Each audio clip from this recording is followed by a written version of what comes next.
friendship that'll never ever end. Greetings and welcome to Winning 2024 Tuesday edition. How's it going, everybody? I hope you are all doing and living well. Thank you to all of the members of the Winner's Circle, especially those who have reoccurring memberships, and also to Wolfram and Shelley for being reoccurring members on the Rumble side. I am broadcasting on YouTube, Rumble, and X as always. And you are at Winning 2024. Say hello to the crowd. Hey, what's up, Wolfram? How you doing? Thanks for the links. And he wipes his paws, lips, and howls, and he is here, and we are just chilling. Let's see, make sure I got this going on here. By the way, X finally did cross and has 500 followers now. So X made it to 500 first. Congratulations to the X subscribers for getting there. They have to hold that, right? But we got to hold the line there at 500. Can't go below. You never know with X. When they do some cleansing, sometimes you get people on your list that aren't really people, so it could go down. However, Rumble is still working its way to 500 at 472. Come on, Rumble, you can do it. Now, if you get to 500 and X falls below 500, then Rumble gets the title. So we'll see. We got to get there first. All right. But I know we're going to make it. All right. So tonight, hey, what's up, guys? There is T-Rex Trucking. This comes in swinging. No hellos, nothing. Just comes in, dropping the F-bombs. And yes, he's all fired up. Man, hey, Memento, what's up? Murph, what's going on? All right, yep. Tonight we're gonna go through a good amount of information. We got some stuff about the day after the big Elon Trump conversation on X Spaces. We'll see what comes of that, what kind of cope we get. Also gonna introduce a couple of new people here tonight. Got some news coming out of Virginia about the election. And we got some news about, some stuff you probably maybe have heard, but they're not really denying the fact that Biden was escorted out of the nomination versus making a conscious decision to do it, though they still are trying to play that up. No time for hellos, and he's not going to pay property tax. He never does. Let's see what else we got. We got some more on the shilling, the paid shilling people. More people are coming out about that. More about staged rallies. Very interesting stuff about some of the bigger ones we were seeing and how those came to be. So interesting information coming out there. A few things on the polls. And yeah, that's what we're going to do as far as the election 2024 goes. Then July 13th, there's Trump assassination attempt base takes. We're going to take a look at a collection of body cam footage. Remember when that happened? I said, after it happened, I said the body cam footage, don't jump the shark on anything. The body cam footage is going to tell us the most. And then the parents interview, eventually when that happens, if it happens, will tell us a lot more about the individual. But yeah, don't jump the shark on this, guys. People that are jumping the shark on it are continuously landing in the shark's mouth. You don't want to do that. So we're going to look at some really great slowed down, stabilized footage that shows basically him, his entire route across the roof, and why he wasn't spotted and how close he was to being spotted. So how could he do it? Well, he thought it out. How could a 20-year-old do this? Well, got a lot of time on his hands. He's motivated and thought it out. All the way down to his route, how he was going to run across the roof. So you'll be amazed at this footage tonight. So we're going to go through that, just keep you guys up to date with the latest. most base takes on that, so you know. And when the other ones are out there trying to grift, you can call it out. All right. No time. See, Kamala's AI crowds at her rallies have been the most hilarious thing. You know, the truth about the AI crowds, um, now there's the airplane one, right? There's the one that we went over. There's no reflection in that. I just went with what I saw on that. I didn't have any background on that at all. So whatever I saw that day, we looked at. Um, but some of the crowds, some of the ones were intentionally spoofed, and then leftists trying to prove that Kamala was popular picked up on it when it was supposed to be a parody to start out with. So there's some of that too. So depending on which one you're talking about, could be one or the other. It could be the fact that they're the people that are trying to push out the idea that she has bigger crowds just fell for this parody, or it could be the airplane one. But yeah.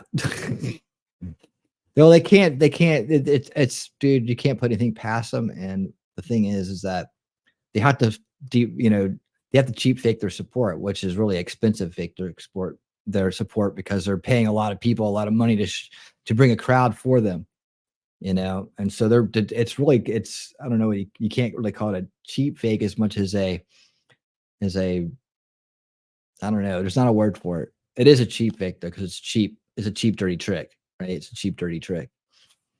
So that's why I'm calling it cheap faking support, but really it's just the illusion of support. And I'm gonna go into that in detail tomorrow night, down to the digital warfare strategy that her side is using.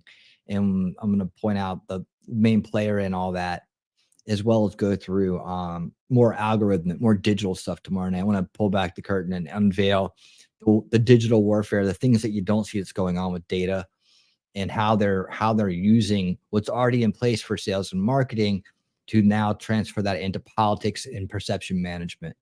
So a deep dive on that tomorrow night, featuring stuff from Gary Franchi, and we're going to go into a deep dive, and I'm going to add my expertise into this matter, technical expertise and this knowledge of the space, and show you how what they're doing works. Is it ethical? Is it right? Should we do the same thing? And I think we need to also talk a little bit about fifth generational warfare, and about yellow journalism, in a sense of T-Rex brought this up, and I think that was a good point. But in a sense, did it ever go away? Did it ever stop? Is it just the way it is now? Is it become accepted as the way to do things instead of the way not to do things? So we'll mix all that together, and we'll talk about tomorrow night on Unveiling Reality. So let's get right into this, because I'm gonna try to keep. Hopefully won't go as long as they normally have gone, because what I do is I aggregate, like I collect a bunch of stuff for us to look at, right? And then with that, I tell a story, and I keep us informed, and we cut through the BS and other people's BS by doing that. But and then of course we're staying on top of the July 13th stuff. So let's jump into it. By the way, let's see. Oh, here we go. All right. So yeah, I do that over the course of a few days, right? So collects the information I put together, collects, and so we got to go through all of it. But I do that so you guys don't have to, and also so we can go through it and take a critical look at it. Some of these we're going to watch on fast mode, just to kind of, because there's so much, I want to be able to get through it quickly. So if it works on fast mode, we'll watch it on fast mode. I want to introduce to you guys someone new tonight. All right. Hold on a second here. All right. Good. All right.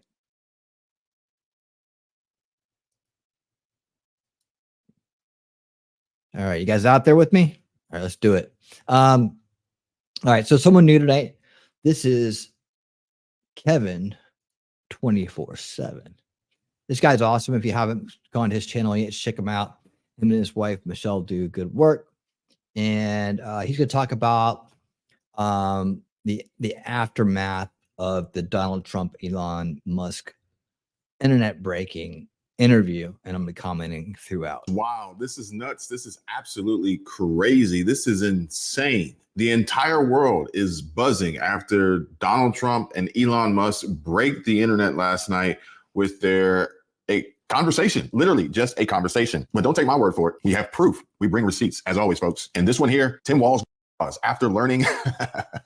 What do you think that says? Tim Walz blank blank after learning he must visit battleground states, whines and cries, wusses out. I mean, what does he say? Withdraws? No. This can't be right. He must visit battleground states. And I'll go ahead and put it out there. I apologize beforehand. Sorry, guys. This is YouTube. I am limited on what I can say, show, and share. So if you know, feel free. Come on over to Patreon. I'll put this up entirely for free. All you got to do is be a member. And if you want, you can join any of our other tiers. Make America Great Again. We have 4 tiers. And we'd love to have you. We'd love to continue this conversation over there with freedom and without restriction and self-censorship and fear and risk of being deplatformed, demonetized, canceled, banned, blacklisted, shadow banned, because we are in actuality, in essence, we are in fact telling the truth. We are not perpetuating and sharing these lies that the left would want the sheep, those folks blind, still plugged into the matrix, the blue pill takers who haven't woken up just yet. And case in point, Kamala HQ and CNN in full-blown panic mode after the 1 billion views X space with Elon and Trump interview breaking the internet. Began with 40 minutes of silence and then a bropocalypse of politics. No matter how you frame it or what caused the glitch, what was finally said between Donald Trump and Elon Musk at last night's Big X event can largely be defined as a rant filled with familiar lies and lines of attack.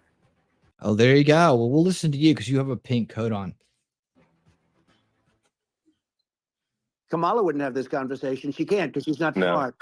She's not a smart person. She is a radical left San Francisco liberal, and now she's trying to protect. Now she's looking like she wants to be more Trump than Trump, if that's possible. I don't think it's possible, but she wants to be more Trump than Trump. She's terrible, but she's getting a free ride.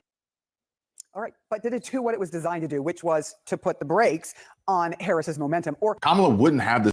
Yeah, I mean, before she even the momentum is another grift on the establishment grift this time, trying to again cheap fake support her momentum, quote unquote, fabricated.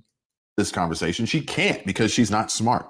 She's not a smart person. She is a radical left San Francisco liberal, and now she's trying to protect. Now she's looking like she wants to be more Trump than Trump, if that's possible.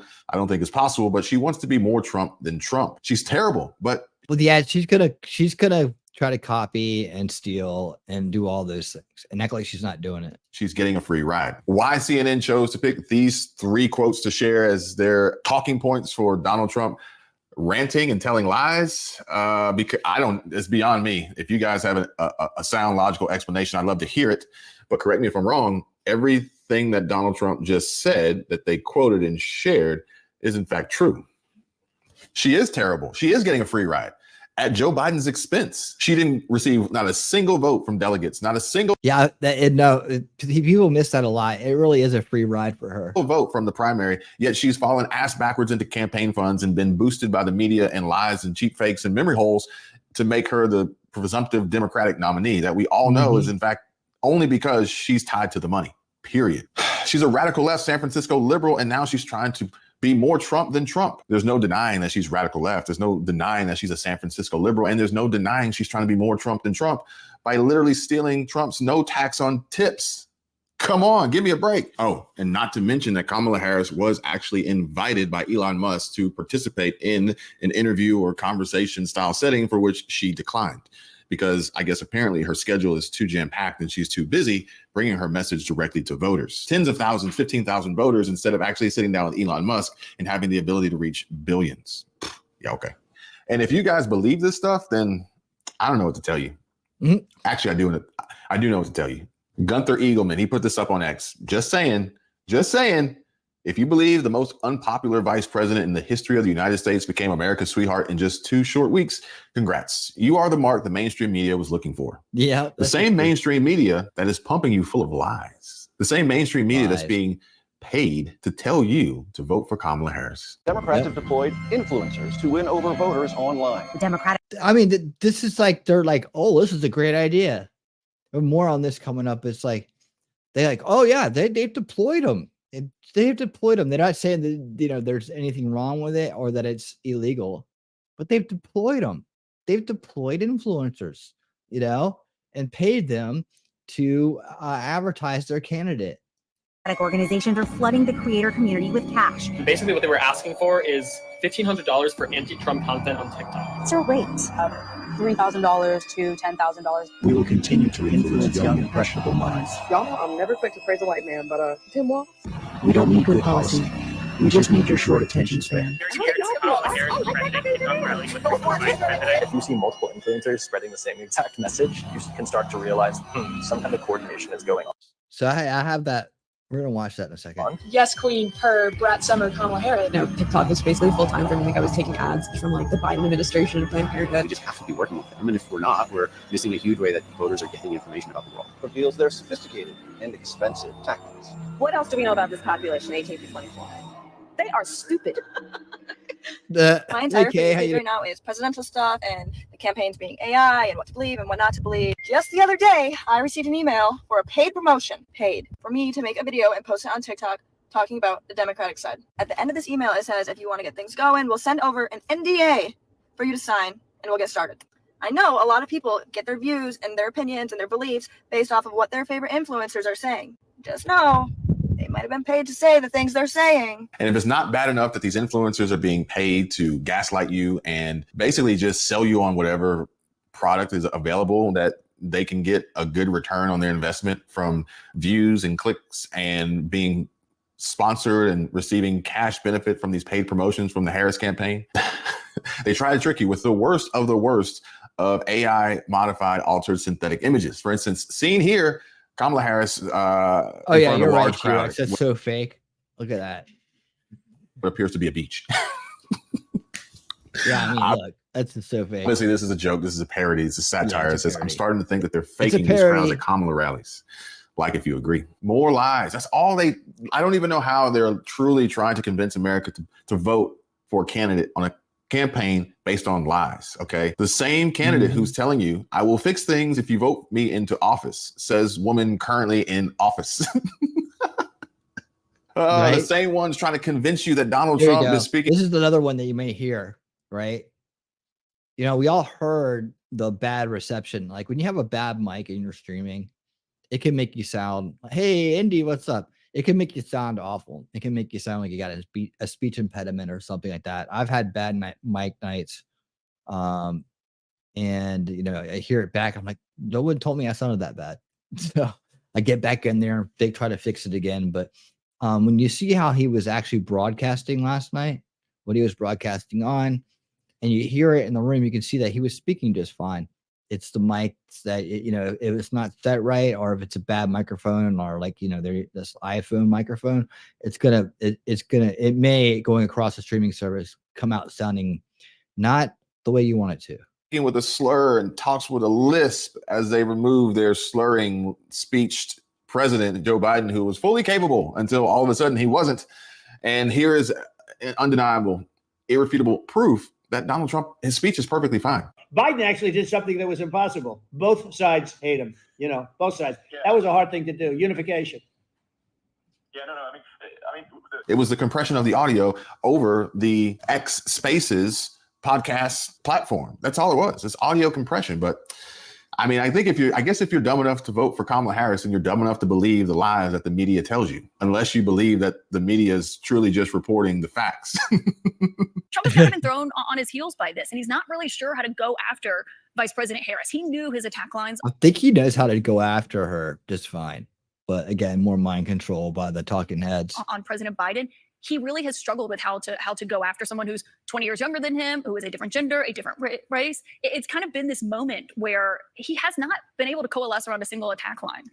I know you guys are objective over there, that you just report the news as it is. Look, everybody laughed when he said that. Everybody laughed when he said it. No, CNN makes it. I know that's supposed to be a laugh line. I wasn't supposed to be, but yeah, it wasn't supposed to be, but everybody knows it's a joke. I guess it is.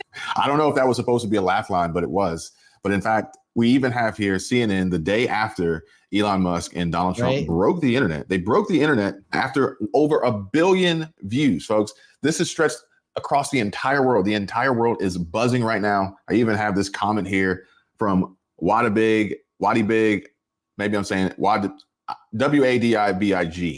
We'll go with that. Thank you, Kevin and Michelle, to keep us up to date and all the hard work you put in for the viewers worldwide. You are both news gems, always on point and funny. Greetings from Holland, MAGA all the way. Yeah, I mean, we had folks on the live stream last night, I would imagine from almost every corner of the globe. And yeah, I'm being facetious because obviously the world's not flat. Makes you realize that people in Europe and other places are counting on us too. They're like, man, you guys gotta get together, because if you don't, we're all screwed. Be that as it may, CNN will gaslight you. They will lie to you. And if you try and press them on critical issues, they will normally dance and skate around the truth. But oddly enough, this exchange right here is a completely different side of CNN I haven't seen since the debate that destroyed Joe Biden. Here, check this out and let me know what you guys think about this. What's on the vice president's schedule today? Well, she's traveling and talking to voters and getting her message out there to the American people, something that she's been doing from the very start of this campaign, and something that she certainly did when she was President Biden's running mate as vice president. But look, you just mentioned the speech she's going to be giving but that's right. I was asking about today, and I don't think she's got any campaign events on the schedule today, does she? Watch this technique by this lady on the right here. Watch how she continually pivots back to the talking point that she wants to drive home no matter what it is. Well, she and Governor Walz have been traveling across the country. They hit nearly every battleground state last week. On the campaign trail, they raised $36 million within the first 24 hours by Governor Walz joining the ticket. And what she's going to be doing Friday is taking her economic... She just slid that in there like he's that valuable. He's worth that much money. Right? Very manipulative. Message directly to the voters in North Carolina. I certainly don't want to get directly to the voters. Now, remember that. In front of exactly what she's going to say, but she's going to talk a little bit about how she's going to make sure that she's putting consumers first as part of her economic plan. She's going to take on corporate price gougers. She's going to take on junk fees. And that's something that, John, she did when she was Attorney General of California, something she continued to do. That's some like lightweight housekeeping right there compared to the real problems in this world. As the United States Senator of California. So she's going to be taking that message out to voters and taking that message out to voters. I look forward to seeing more of what she's going to say on Friday. I think we all do. And I'll ask you more about that in just a second. The reason I was asking about today is because it seems like she has time if she wanted to do an interview with a member of the media or do a news conference, correct? There does appear to be that time if she wanted. Well, look, she has said on the campaign trail that she would be doing an interview at some point. She said that I think last week during a rope line or when she was talking to reporters. But look, what is important here, John, is that she is taking her message directly to the American people. You see that? She didn't have time to do interviews. She's going directly to the American people, which in most cases are pre-planned, pre-invite events. She hit a number of battleground states. I think we had 15,000 people in Detroit last week, 12 to 13,000 in Nevada. She's been taking her message to the voters and drawing. Again, there it is again. How many times has she said it now? And they're just trying to push that narrative out. That's how they do it. And so people that see this interaction that only view CNN, or just happen to catch it in wherever they still play it 24/7 on like an airport or some shit. They're just seeing this. They just that's what gets in their head. They're not that invested in what's going on, but they're getting that point driven home. Large crowds. So she's actually having those direct conversations. But not today. All I'm saying is not today. She could do an interview today, I would think, because she's not out there today. Well, look, she's taking her message directly to voters. And just because she doesn't have an interview schedule on her public schedule doesn't mean that she's not taking her message directly to voters. See, now just because she doesn't have an interview schedule, doesn't mean she's not going directly to voters. That she's going directly to voters. I mean, over and over again, just hammering you in the head with it. Hey guys, look, it is what it is. You can believe the hype or you can believe the truth. And the truth is that Donald Trump and JD Vance, they're winning in the polls. Donald Trump and JD Vance are, in fact, exactly who we need as president and vice president to revamp and kick out this entire administration and start over from scratch. And it's not just me, folks. And it's probably not just you guys here, which I appreciate you joining yet again, but it's everybody. And we're going to have more and more people coming out and sharing and voicing their thoughts and opinions and their support and providing and giving their voting for the populace, voting for MAGA, Trump, voting for America, essentially. For instance, even out today. All right, I'm going to stop that one right there.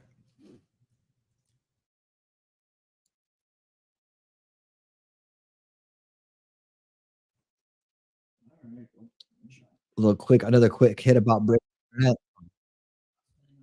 All right. All right, there we go. All right. President Trump broke the internet today because he returned to Twitter. And as you can imagine, This is like live as it was going on. Celebrities, the elites, the crazy leftists that are on Twitter are losing their minds because of this. He completely broke the internet. And now, right now, as we are speaking, there is, of course, the epic interview or more of the conversation that is happening between Elon Musk and Trump. Right now, there are 1.1 million listeners, which is insane. The highest I saw get up to was 1.4 million listeners. Okay. And that is just people that are listening to this. There are a bunch of other people that are listening to this conversation all over Twitter. As you can see here, 1.1 million, 504,000, 327,000, and it goes on and on and on. There are literally millions and millions of people that are listening to this conversation between Elon Musk and Trump right now. And the amount of cope that is happening between the leftists and the Democrats and the Hollywood celebrities is glorious. It is so hilarious to see them losing their minds over everything that happened today. Kamala Harris herself has been trying to play damage control on this entire thing, and well, it's not really working. You have a bunch of leftists like this that are saying, Donald Trump sounds horrible in this interview. He's slurring his words, speaking with a lisp. Will the media ask him to drop out?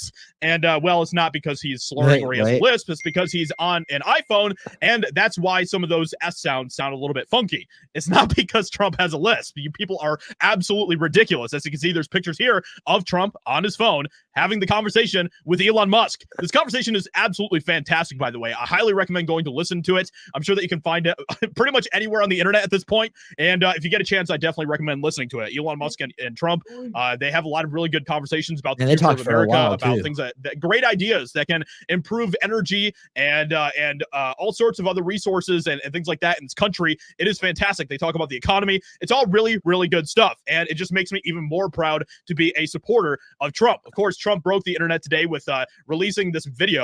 Let me see if I can find it here. This video right here that has 37 million views, and it only came out 11 hours ago. In its first hour, it had like 4 million views. It was insane. And he of course tweeted this out. Are you better off now than you were when I was president? Our economy is shattered. Our border has been erased. We're a nation in decline. Make the American dream affordable again. Make America safe again. Make America great again. Absolutely fantastic stuff. And like I said, the amount of cope that is happening with these leftists right now is hilarious. You have, of course, some of the softest soy boys on the platform, people like Brian Krasenstein, who is fact-checking Trump as he's having this conversation. So there you go. You have Brian Krasenstein, who's fact-checking. So awesome. And you have a bunch of other people like this. Trump's return to Twitter is off to a rough start, to put it mildly, even though his, the video that he released today has 37 million views in the first 11 hours.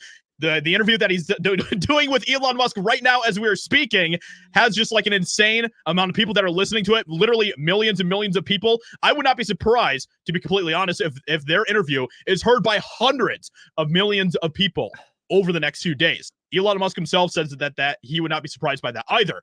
Absolutely insane. Of course, you have Kamala Harris, who puts out the statement literally right while Trump and Elon Musk are talking. Right now, Elon Musk is interviewing Donald Trump live on Twitter. We're not calling it. Look at that. I mean, talk about it. To spread Trump's unhinged and hateful agenda to millions of users. Flat out lies. I guess they think it's unhinged and hateful, like Americanism, morality, fairness, equality. These are things they think is unhinged and hateful.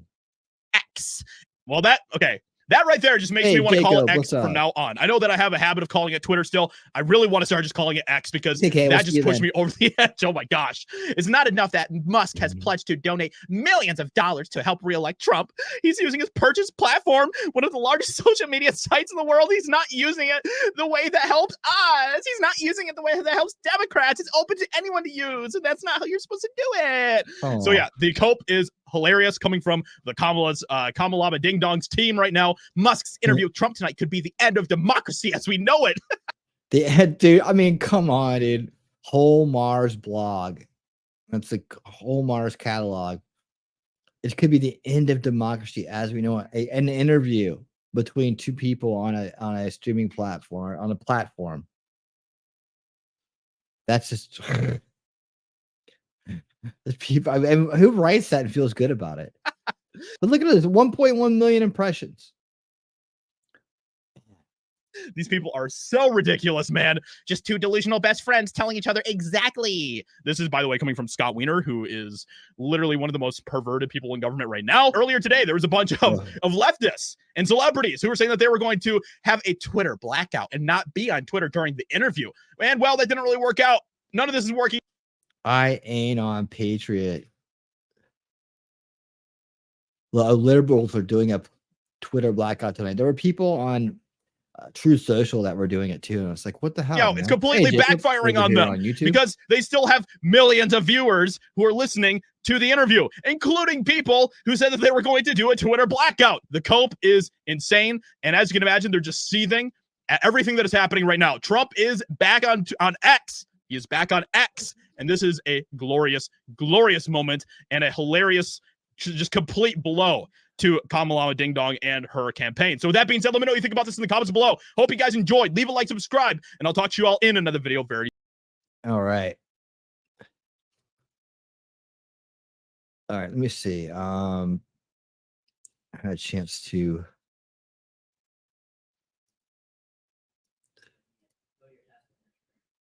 let's save that one. All right, so let's pull this one up. Oops. Oh, I'm just getting this straight down here. My playlist.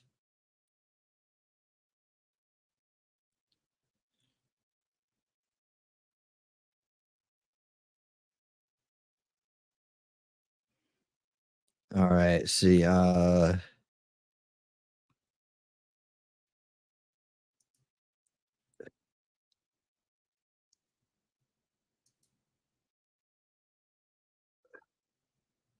right, so we've covered the show thing pretty good. Let's look at this poll thing real quick. I got more on that, but I want to like just go off that for a minute. Let's see. Let's take a look at this polls thing. Because Rasmussen is kind of pushing back here on the polling stuff. Let's see what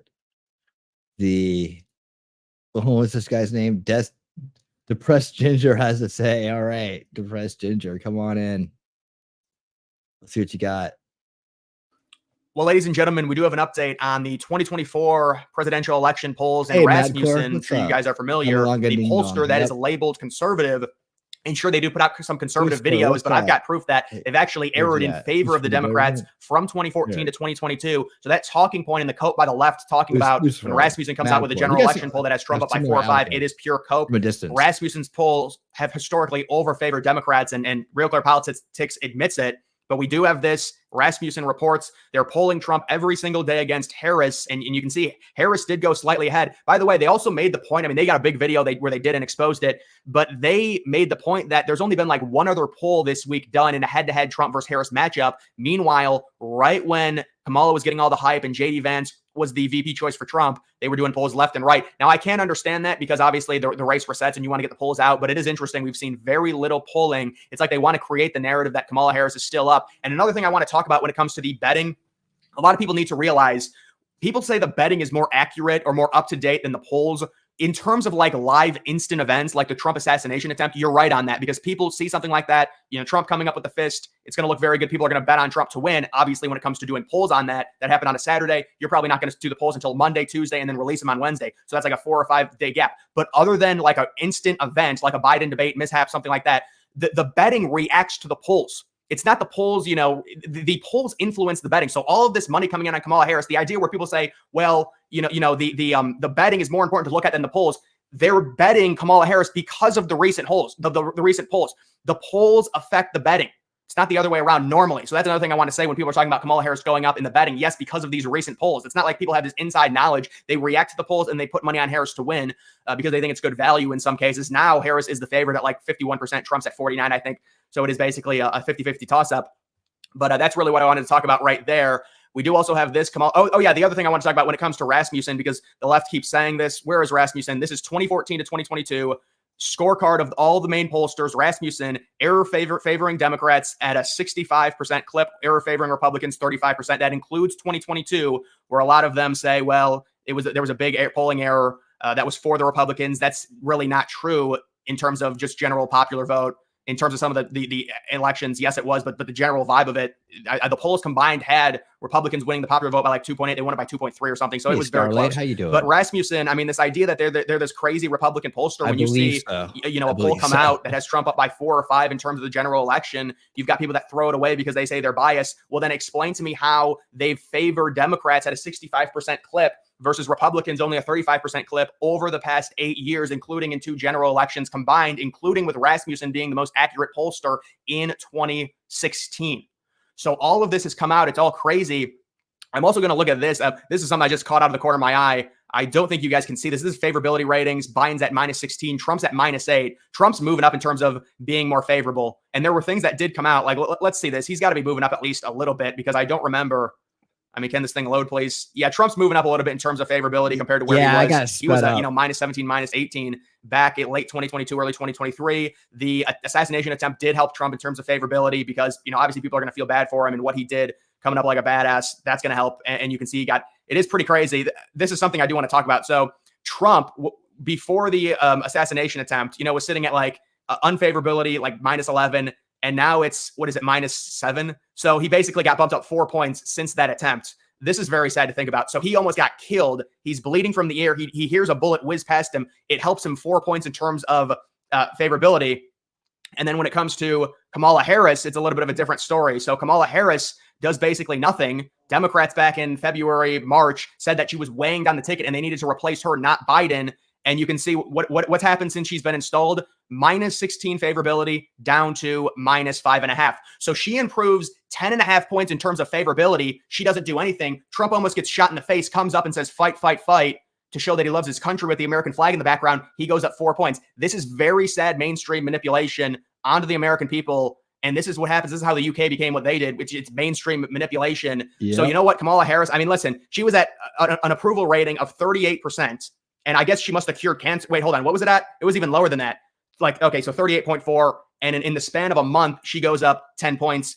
I think you know what? Oh, I forgot. She did cure cancer on July 17th. I forgot. Oh, that's my bad. I'm sorry. No. Now it makes sense. Now the favorability ratings do make a lot more sense now that I remembered that. I'm sorry. You can see, this is Rasmussen coming out and just exposing all of it. They haven't done any polls recently. They're oversampling Dems in swing states by 5 or 6 points, which was a common thing that they did in 2020 and 2016. And then obviously also some of this is just the hype that Kamala Harris has gotten as well. But, it's going to kind of blow her up for a little bit. We've seen this in previous election cycles where a candidate gets a certain amount of hype. They go up significantly and it's artificial and then it comes back down. So that's what I would expect in terms of this. And we're already seeing the idea of that happening as well. The man who spread misinformation on Trump's behalf sentenced to 7 months in jail. Oh yeah, the meme about Hillary Clinton, and then liberals did something worse and they got nothing happened to them, right? And then take a look at this. This is another AI photo. I'm starting to believe that I almost feel like this is Republicans planting these AI photos because they're so pathetic. So you can see what they've done here. They've got this crowd. It's just a PNG image that they've imported into an actual image of Kamala and Waltz getting off this, Air Force One. And you can see based off of the reflection on the shiny paint of the plane that there is no crowd here. You've got this reflection off of one of the engines, the paint of the engines. You can see it seems like a giant truck. And yeah, there's just, you can just tell even back here, there's like a mirror. There's just nobody there. So this crowd is completely fake. And they've been doing this. And I exposed this a few days ago about how they faked it at that hangar as well. You've got this Trump's last rally in Phoenix, this versus the Harris-Waltz rally in Phoenix tonight. So this is completely fake. This was not a rally. This was a Turning Point USA event that I believe Trump went to. And I mean, they sold it out with 3,500 people. It was reported there were another 10,000 outside. Meanwhile, they act like this is a sellout. This has already been exposed. Obviously, these are curtains. These are all seats up here. So they're all empty. And there are also upper deck seats right here that are also empty. So again, they're manipulating the crowds to try and make it seem like Harris is more likable by comparing something that wasn't even a Trump rally that only had the capacity of 3,500 versus this arena to make it seem like it's sold out, but there's really curtains behind a bunch of empty seats. This is all manipulation. It's all very sad. You've got this. Another one from Kamala HQ. Unhappy Trump is freaking out over Harris crowd sizes. It wouldn't surprise me if this was just completely made up. Honestly, I would imagine some type of Democratic fake source probably sent this to Rolling Stone to run his propaganda. That would be my guess. I mean, these people just lie and lie and lie and lie and lie. There's just no stopping. It's just constant lies. That's all it is. We've also got the stuff out of the UK is very, very bad. We can laugh at this as much as we want right now. Well, I'm not laughing. It's very sad. It is absurd, though. But you better understand that a Harris-Walz administration would more than likely go along. Oh, absolutely. We've already got proof of them. We don't even have to theorize that they would do this. If you go back to the Hunter Biden laptop story, when all of big tech, including Twitter, was controlled by the left, they completely censored the one huge October surprise that we had, which was the Hunter Biden laptop. And obviously, you know, it's always funny. Democrats think they can get me when they say, do you think the 2020 election was rigged?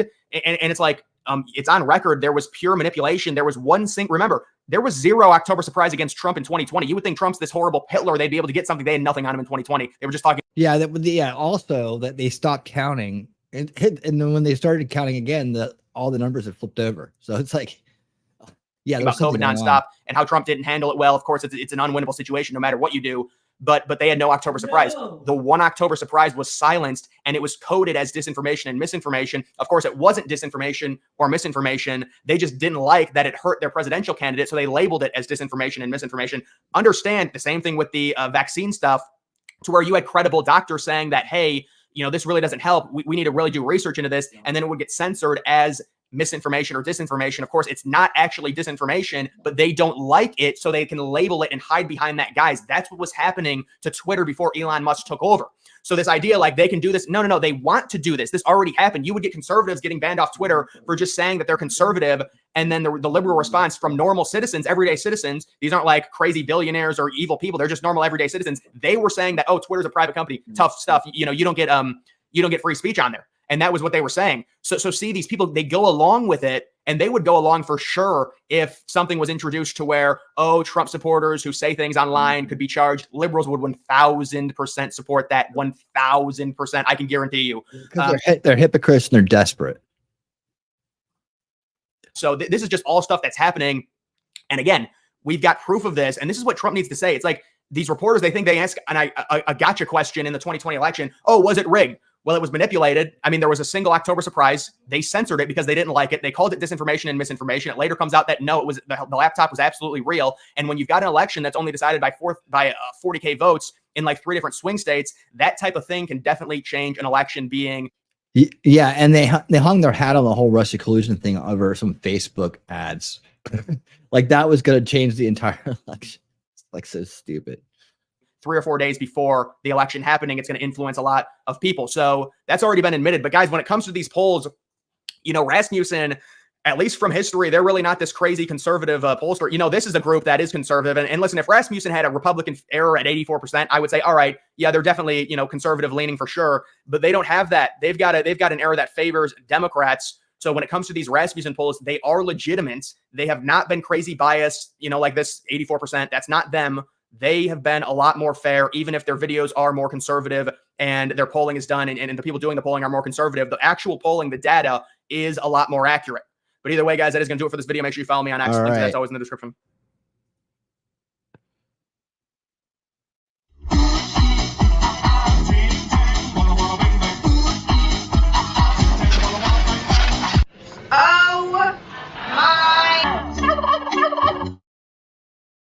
T-Rex Trucking and more. Thank you for the $10 super chat. Don't be surprised when Kamala's lead increases next week due to the Democratic National Convention in Chicago. I expect polls to represent reality after the debate on September 10th. That's a good take. Good take. I like it. Yeah, I can see they're gonna get a kind of bump. I told you my predictions for that. For the DNC is it's gonna be like it's gonna be sick. It's gonna be sickening in the sense that it's gonna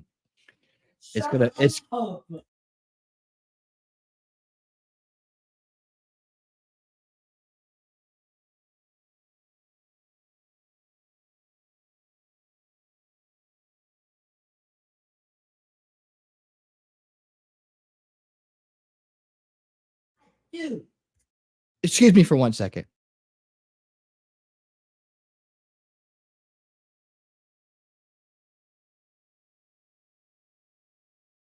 All right, sorry. I had some background noise there. All right. So anyways, that they're going to it's gonna be like a Biden fluff fest. They're gonna call him a hero. They're gonna say, you know, he stepped down for the good of America and all this other crap. It's gonna be kind of sickening. That's my take on it. Oh, geez. I forgot to set up my my other thing here tonight, so we might be a little laggy on the comments. Sorry about that. And there we go. All right, off and going. Cool. All right, so thank you for that, T-Rex. I appreciate it. Good take. And we'll keep an eye on it. Yeah, they probably will get a little bit of a artificial bump there. I don't know. Most people don't like to watch the conventions, and I doubt a lot of them will. They'll probably watch some of it and be like, I hope they make it as bad as the Olympics. And thank God that's over. Andy says, and the Dominion County machines do hook up to the internet, which was what they claimed was misinformation. Yeah. Yep. Hey, Count, what's going on? What's going on? Yes, and thank you again. Thank you again. If that's true, we should cut internet access to the UK with the UK. I'll tell you what, it kind of leads into this story right here. We'll go ahead and watch this one right now.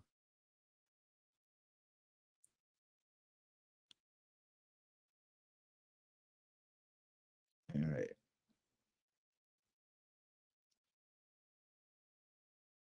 From SCNR, Governor Glenn Youngkin signs election security order.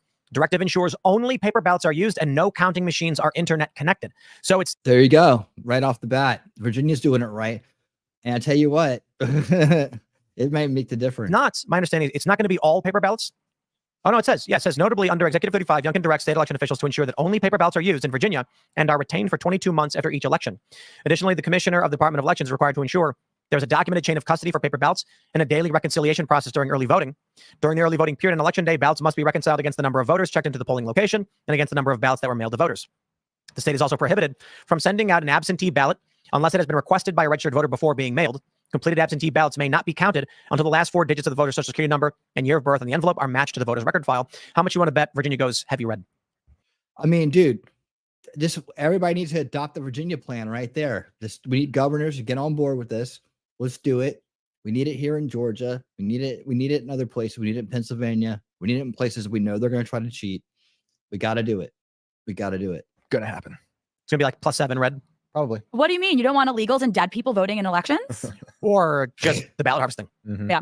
So with paper ballots, on these locations, Democrats, outside of whether they, I think we are seeing with the work permits a real risk that people are going to accidentally register illegal immigrants. For sure. But even outside of that, nursing homes. Famously, Democrats go into nursing homes, and these elderly people who are just like, I don't know what you're talking about. And they're like, just fill it out, just fill it out. James O'Keefe had the video of all this stuff. They do this with this policy. Should this succeed in the courts? Because I bet Democrats are going to sue him to oblivion. But he's playing 4D chess over here. You know why? What he's doing at the executive level with the elections, Republicans challenged Democrats doing the same thing in 2020, and the court said no standing. Right. Let's see if the courts in Virginia say the same thing. I wouldn't be surprised if you're Republican, so you lose instantly. But that being said, only paper ballots. I'm willing to bet the whole state just red across the board. I think there's a good in more places. Yeah. Are there other states that have a similar initiative in place right now? I'm trying to think. Not that I've heard of, but they should be. Come on, governors. There is time. I don't want to speak incorrectly. I think some states are in the works of making this. Because that would be interesting. If I would like it to be set up so that there are several states doing this, so we can really test this out. I mean, we'll test it out. Why we need to test it out? We need to go there and do it. States that have paper ballots like this see a notably different result than in years past, and to states neighboring them. Right. Yeah. It's gonna be hard to tell too, since this election is, the last election of the United States. It's been billed, so it could be just a higher turnout than usual. I always say that though. This is the thing about this dramatic messaging. I just get so. That's all about that story right there. Because now they just babble on for forever.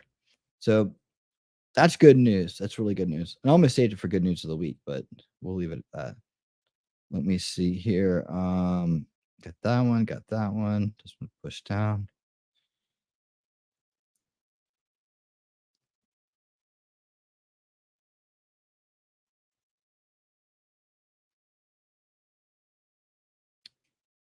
All right, let's see. A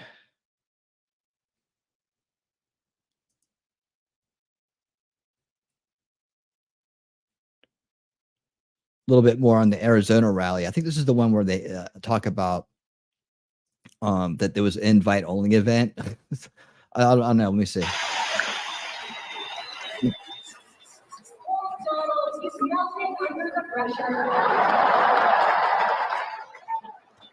So, meeting a gummy worm with pink tail. Well, gummy bear. Kamala Harris has been caught faking the size of her rally again. Bro, again. And this is very important because we have a lot of journalists, left and right, buying into the Democrat propaganda. It is not at their fault for a lot of people because a lot of people, they're just viewing it as it is. But when you're dealing with Democrats, you can't view things as they are. Unfortunately, we're talking about the same people that used to say rally size doesn't mean anything. Who cares if Trump has a big rally? Who cares if they have 1,000 votes with a Trump flag on it? Who cares if he has truckers all across America? Who cares if the military support him? That doesn't matter in November. Those same people are now boasting about rally sizes. But unless I'm confused, I don't remember these people ever, not one time, congratulating us on rally size, talking about our capacity. And remember, they're not necessarily gaslighting us. They know that we aren't going to buy it. They're gaslighting their own base. Offering transparency to the amount of support that President Trump has had. It's just fair is fair. So I don't get this. The top Democrat supporters, the top Democrat journalists, anytime if they talk about a Trump rally, they try to find a way to make it seem smaller than it is. So to me, am I wrong? It's asking for too much for me to say, hey, conservative journalists, my brothers and sisters that's out here, let's think before we post. These people don't give us the same leniency. They play the optics game. And if we don't play this game with them, we're going to lose us some votes. They don't talk about our capacities. They don't talk about how many people in our arena. They see it and they ignore it. And guess what? Their voters don't see it. We have some impressionable people in this world, gullible people. There are some people that might change their opinion just because Kamala Harris' rally looks large. And I've been talking for a little bit too long. Let me get to the content. That's exactly what they're counting on. She has been caught putting curtains on her top row. So let me look at this. So on the top row in her rally, right up in here, she placed some curtains up here. Hold on. Block all right. So there you go. We have that. I think I have a better report on this. But yeah, he made some good points there. I just wanted to catch up on. Where is Nate? There's State of Nate. Here we go. This is the one. A little weird, or this is the one right here. Oops. Maybe even crazy, but I have a few legitimate questions as well as some evidence that I think y'all will find really compelling. Also, James Blair, the political director for the Trump campaign, has spoken out to give us some encouraging news and some insights on where they currently see the state of the race. And finally, Kamala Harris is going off script and speaking to the press. We'll cover that and much more in today's video. But first, let's take a look at the crowd size at Kamala's rally yesterday in Arizona. People are going to say that looks like a lot of people, right? This looks like a lot of people just from this view. We've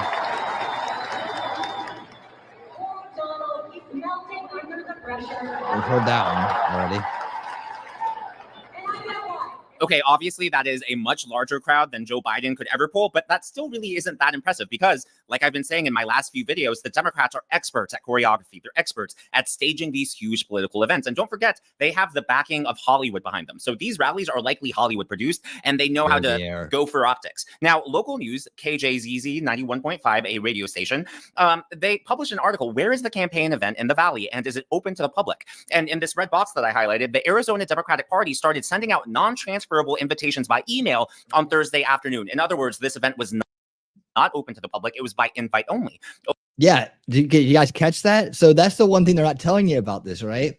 Well, how'd they fill that many people in there if it's invite only, right? So I wonder who they sent these non-transferable invitations out to, right? And guess what? You had to, you can only get in. Those who RSVP, the only ones who could get in, and they had to bring what? ID matching the invitation to be allowed in. They needed to have ID. So obviously this is a very racist event, according to their own standards, right? Because, IDs are racist. Only those who RSVP to the event and bring ID matching the invitation will be allowed inside the arena because of security concerns. Now, that raises a few questions. Number one, who was invited? Are these volunteers? Are these union members? Teachers union?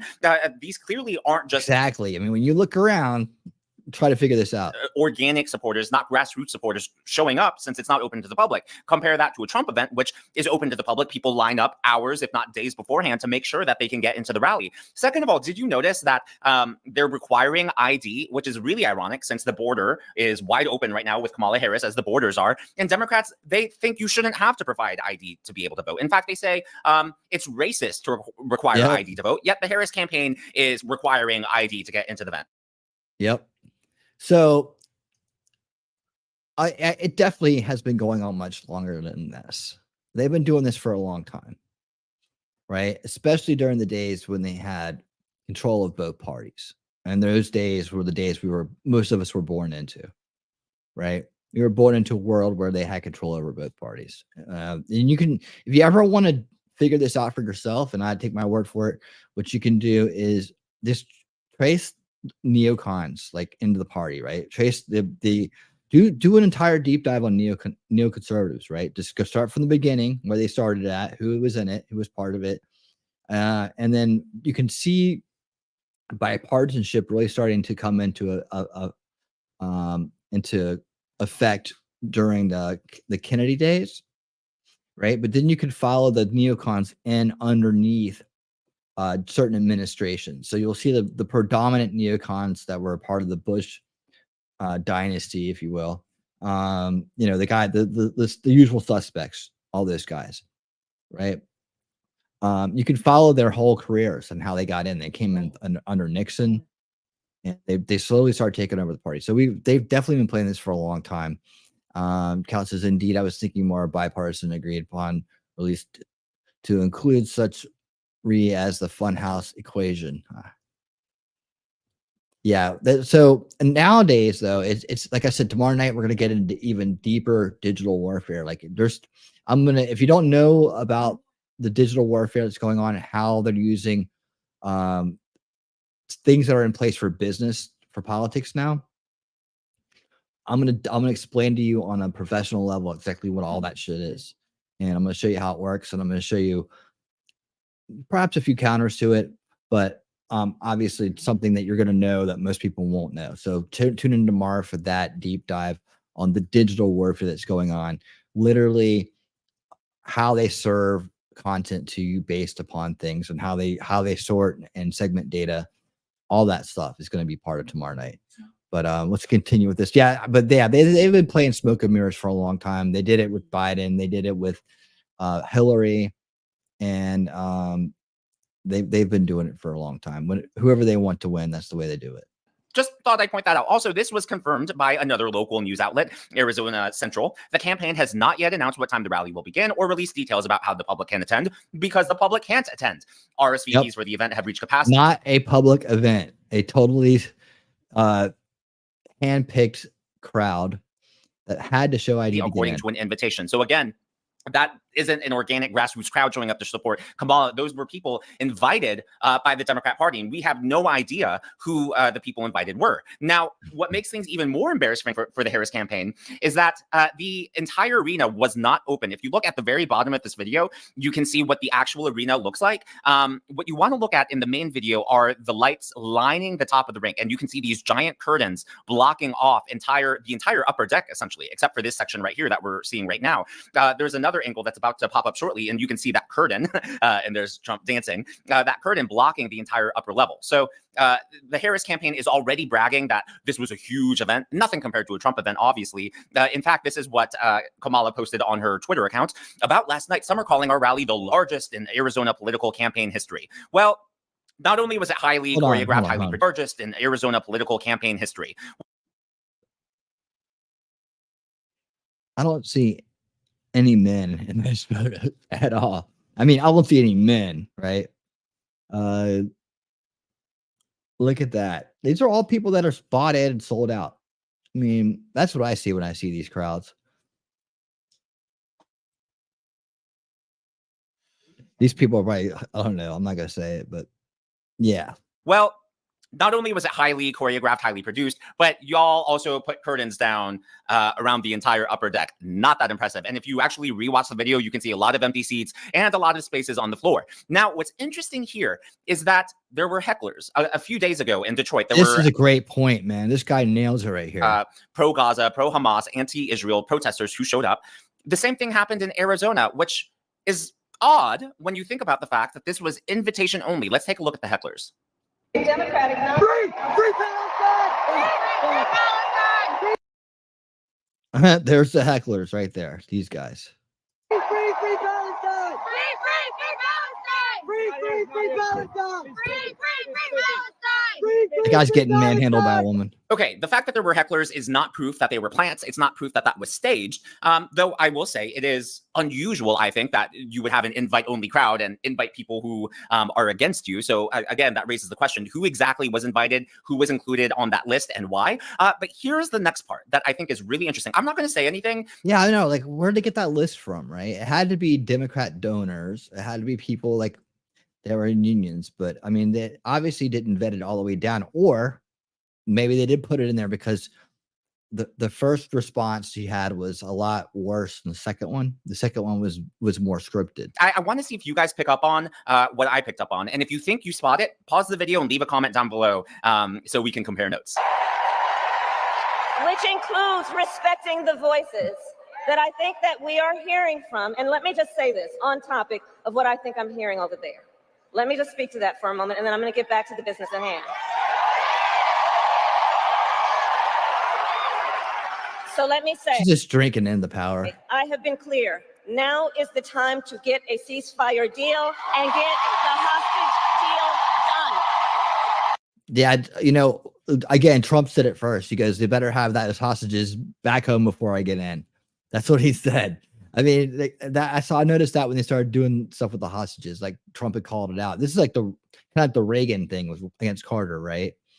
Where Reagan was like, "You better get those hostages back before I get," you know, and then like, or like, "I'm gonna get the hostages back in day one," and he did it. So it was a big deal. It was something that Jimmy Carter couldn't and didn't get done, and he did. And so now they're making all kinds of deals to get it done so that Trump can't take credit for it. However, Trump did put it out there.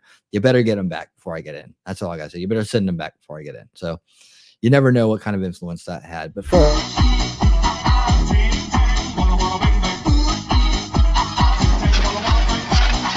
Oh my! T-Rex Trucking and More. Thank you for the $10 super chat. T-Rex is now sponsoring tonight's event. Everybody thank T-Rex for being our sponsor of the evening.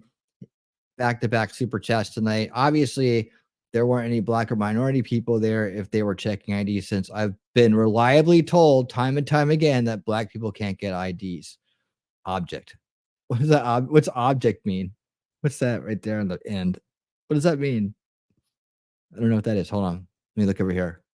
Yeah, it says the same thing on the other side too. Let me put a heart next to that. Everybody give that post a thumbs up. All right. Let's forget the establishment created the problem, right? Yeah, we're always supposed to do that. But yeah, that's what the Democrats have been telling us the entire time. They've been convincing all of us that, you know, that IDs are racist because black people can't get them or don't know how to, and that's what they think of them. So I don't tend to believe Democrats, but you know, yes, and thank you.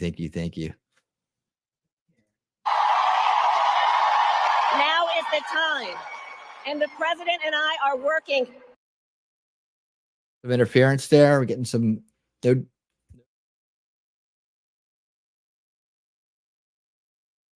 Okay, cool. It was lagging a little bit. Around the clock every day to get that ceasefire deal done and bring the hostages home.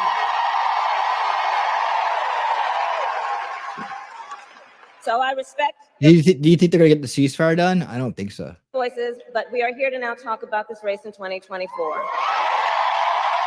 But that's not what they were talking about. They were talking about Palestine, right? Does that make any sense? That makes sense to anybody? She sounded like she pivoted over to Ukraine and Russia. Did I miss something? Okay, So this clip is going viral all over social media. Democrats, Democrat influencers, even the official Democrat Party accounts are posting that clip saying, oh, Kamala handled the hecklers like a boss. She was so graceful. She was so presidential. But I think this clip actually raises the question, were those protesters planted? Because I'm going to go ahead and play this again with the sound off. So I want you to notice she actually looks down at the podium a few times when she's addressing the hecklers. Isn't that weird body language? Think about it. If you're hosting an event and you're being heckled by someone off to the side, wouldn't you maintain eye contact with them the whole time? Wouldn't you take a look and check in with the crowd? But there she is, looking down at the podium, and she does it a total of like 6 or 7 times, keeps looking down. Why doesn't she, if she's talking organically, responding to those hecklers in real time, why isn't she just talking to them, pointing at them, delivering her message straight to them? Yes, I get that it's a rally, and she also has to consider the people in the room. But what's odd to me is she keeps looking down at the podium, almost as if there are notes there, almost as if this whole thing was staged. And like I said, don't forget the Democrats, they have the backing of the the Hollywood elite, the entire Hollywood industry. They are so good at choreographing and producing events. Don't forget the Democrats, the J6 committee, they literally hired Hollywood producers and editors to edit January 6th footage to showcase in the House Capitol hearing, in the House hearing. So I think that's a very valid question to ask. What was she looking at on that podium? Why did she keep referencing that? Why did it look like she was checking her notes? Now, I think there are a few options here. Number one, maybe it was staged, and maybe they wanted to create a viral moment of Kamala being boss lady and showing those hecklers who's boss. Number two, it could be a strategy. It's just this, that didn't do the job. Can you see her like trying to talk to Putin and other world leaders like that? To try to appease the pro-Gaza, pro-Hamas, anti-Israel crowd in the Democrat Party. And that's why she's checking the notes. Oh, here's how I appease them. I want to make sure I say this properly. I'm going to talk to you. I'm going to read my notes, talk to the crowd, talk to you, look at my notes. I mean, if you rewatch that video, she looks at her notes, I think 6 or 7 times. And, I get sometimes we might look down, but if you are on stage and being heckled, I just don't think that body movement is something you would naturally do. Now, part of the reason I think it was scripted or could have been scripted is because she's been using the same script at every single rally. And this is now like the 3rd rally in a row where she's been interrupted by hecklers. Take a look at this. Every state she goes to, she uses the same script. Good to be back in Pennsylvania. It really is good to be back in Wisconsin. It is so good to be back in Michigan. I am clear. The path to the White House runs right through this state. And listen, I am clear. The path to the White House runs right through this state. I took on perpetrators of all kinds. I took on perpetrators of all kinds. I took on perpetrators of all kinds. Okay, before we continue, I just want to make it very clear. I understand that there are things called stump speeches, and I understand that it's unfair to expect a candidate to have a brand new 100% original speech for every state that they go to. I get that. Trump himself, even though he goes off teleprompter, he's able to ad-lib on the spot. He's able to riff off the crowd, and he doesn't need the teleprompter, but he even has those pre-planned talking points that he goes through. I get that. That's normal. The issue here is that Kamala is hiding from the press. She's not doing any interviews. She's not doing any town halls. She has no policy. She has no agenda listed on her website. She's essentially, with the exception of these rallies, running a basement campaign. And instead of getting into specifics, she keeps blabbering with the same generic talking points at all these rallies. So that's why this is an issue. It's not the fact that she's recycling a stump speech, which many candidates do. The issue here is that she is sticking to a script, not only when she's on stage, but she's sticking to a script even when she's off stage. And that's why I brought up the heckler situation, because what was she looking at on her podium? Oh, Donald Trump's type. I know Donald Trump's type. In this campaign, I proudly put my record against his any day of the week. What record? In this campaign, I'll tell you, I will proudly put my record against his any day of the week. I really hope that the Trump campaign and the Republicans really focus on her record. I mean, I get it's fun. I get it. Excites the base to come up with nicknames and to really brand your opponent. But those swing state voters, the people right in the middle, the ones who are really undecided, Kitty, I'm trying to make a video. The ones who are really undecided, they're not going to be, a lot of them are turned off by the nicknames. Look, I get amused by it. I think it's funny. I love the meme wars. I love trolling. I get all of that. Trust me. But I also think it's important to reach out to those swing state voters, those independents who maybe are turned off by the brashness. Just my 2 cents. Now, Kamala Harris has started finally to go off script. She has indicated that she is planning a sit-down interview by the end of the month. We'll see if she actually follows through on that. There are 20 days left. We'll see. Interview with but somebody just yesterday, she actually talked to reporters when she got off her plane. Or I don't remember if it was off the plane or out of a car. We'll see. Out of a car. All right, we're going to try this now. We're going to try it. Also, did you notice that? I'm coming over there, calm down, very condescending body language like this. The palms down is a very condescending like motion. That's something that you would do to a toddler. So I think that that right there is subliminal, subconscious body language visual that elevates herself and puts down the press. Just my observation. What you got? President Trump had a press conference today. He talked about a lot of things. I wonder if you have a reaction to what he talked about. Well, I'm glad that he's finally agreed to a debate on September 10th. I'm looking forward to it, and hope he shows up. Are you open to more debates? I'm happy to have that conversation about an additional debate for after September 10th, for sure. Oh yeah, we're gonna see if you make it through. The way, yeah. Did you notice how? So Trump has proposed 2 other debates, one on Fox News before, and then another debate after the ABC debate. So a total of 3 debates. And the way she answered that question makes it very clear she has no intention, as of right now, to do the Fox News debate, which before the ABC one, which is important because I'll get to that in a second. As far as the dates, I could care less what network it's on. I think it would be fair for her to do one on Fox News. Trump did one on CNN. He's now doing one on ABC, which has George Stephanopoulos, who, of course, is a huge name in the Democrat Party, was a huge name in the Democrat Party, and who Donald Trump is in litigation against. So lots of conflicts of interest with ABC. Trump has also gone into the lion's den. He went to the National Association of Black Journalists. Kamala Harris refused. So Trump has gone into quote unquote enemy territory or hostile territory. For whatever reason, Kamala doesn't want to go on Fox News, even though we all know that in a professional debate setting, Fox News would be very balanced, probably more so than any of these other networks. I mean, don't forget it was Megyn Kelly who held Donald Trump's feet to the fire with that infamous question about women. Man. 2 more debates. Like I said, happy to have that conversation. Why do you think he pulled out of the debate with you? Why do you think I am beyond trying to speculate about how he thinks. What else? Can you comment on some of his other criticisms? He made a whole litany of them today. Some of them are about your. I was too busy talking to voters. I didn't hear him. Some of the criticism has been about your vice Talking to presidential voters. pick and his leaving the National Guard at 24 years. Vance said that he deserted his own troops or his own colleagues. What's your take on that? Listen, I praise anyone who has presented themselves to serve our country, and I think that we all should. There's been a lot of. So she goes around and, again. That's the cutoff thing with that response, right?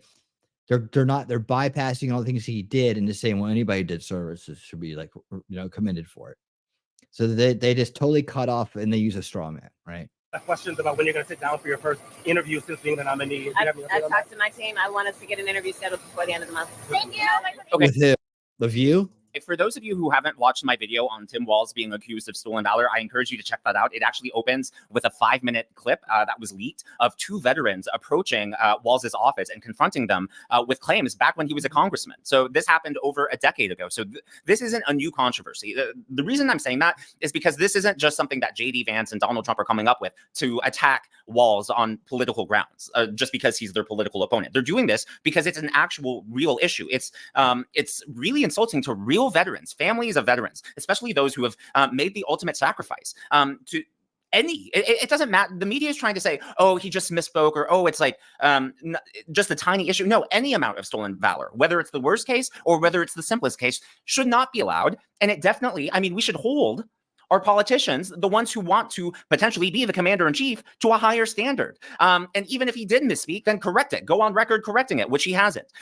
James Blair, the political director for the Trump campaign, went on the Charlie Kirk show, and he talked about where they see the current state of the race. So I know a lot of people are discouraged by a lot of polls coming out. I'm going to be honest. I wouldn't say I'm discouraged, but things are obviously not looking the way they were a few weeks ago. But James Blair has a very strong message that I think is really encouraging and really reassuring. First, I mean, it's important to remember that all polls are just a moment in time. So what we like to look at is the averages over time. That's historically been a pretty good indicator of where things are headed, and historically have also undersampled President Trump's support and underestimated it. If you look at the RCP averages from the end of 2016 or 2020, President Trump ultimately did better than either of those averages suggested he would do. For those of you who aren't familiar, RCP is Real Clear Politics or Real Clear Polling. I can't remember whose username it was, but someone in the comments in the previous video was asking where I like to go. They were using 270. I know a lot like 538. I personally check, I like to cross-reference all of them, but RCP is the one that I personally have checked the most because I remembered it being mentioned by the Trump campaign previously. And I'm so glad that James Blair mentioned that, because that's clearly really a metric that they're using. So if you're into polling like I am, and if you're obsessed with politics and you want the up-to-date information, I think that right there is a good indicator that RCP is what they're also looking at. National polls, obviously, there's lots of national polls out right now. It's important to note that national polls don't mean anything. This is a state-by-state race. Ultimately, it's all about the electoral map. But today on the RCP average, President Trump is over 6 points ahead of where he was in the same day in 2020. That's a huge shift in our favor, obviously, but he's up in most of the states, according to the averages. We're on average anywhere from 6 points to 8 points better on the averages today than we were at the same point in 2020. So understanding that perspective, things look really good. Also, I actually went to RCP right before making this video. And if the election were held today, and if their polling averages were correct, like they have been in the past, then Trump-Vance would end with 287 electoral votes. The Harris Walls at 251. And again, 270 is that magic number. Pennsylvania going to Trump. So that Shapiro snub could really come back to haunt Harris.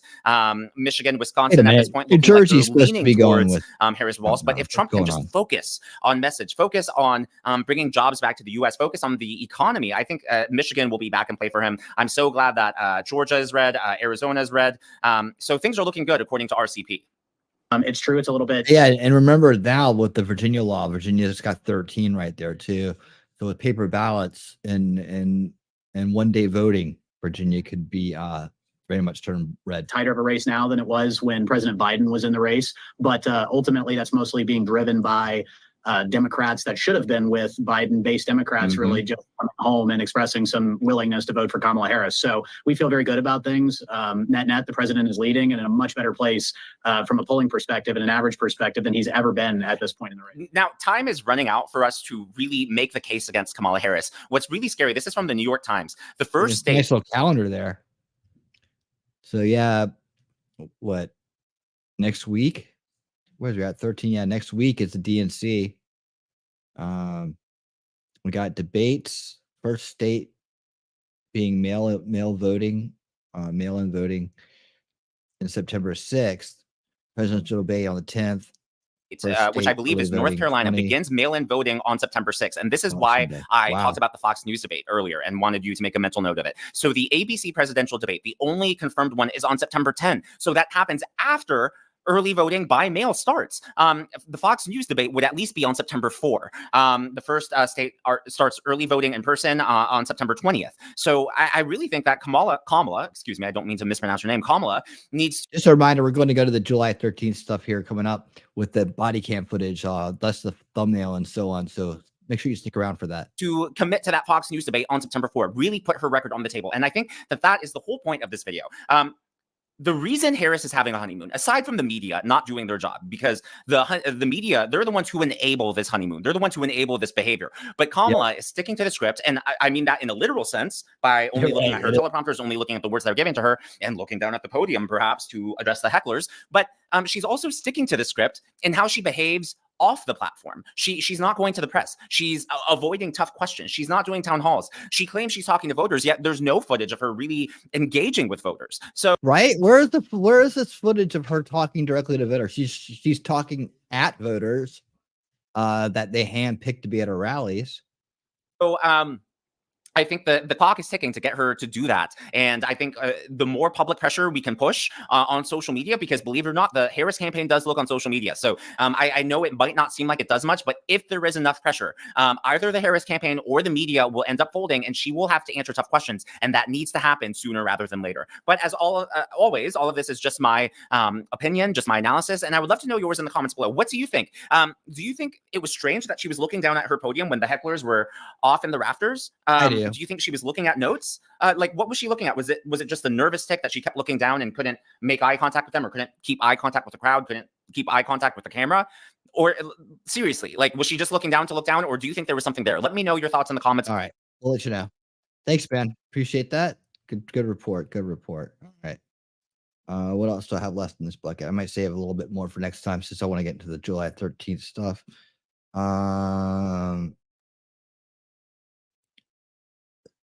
Yeah, we'll do that.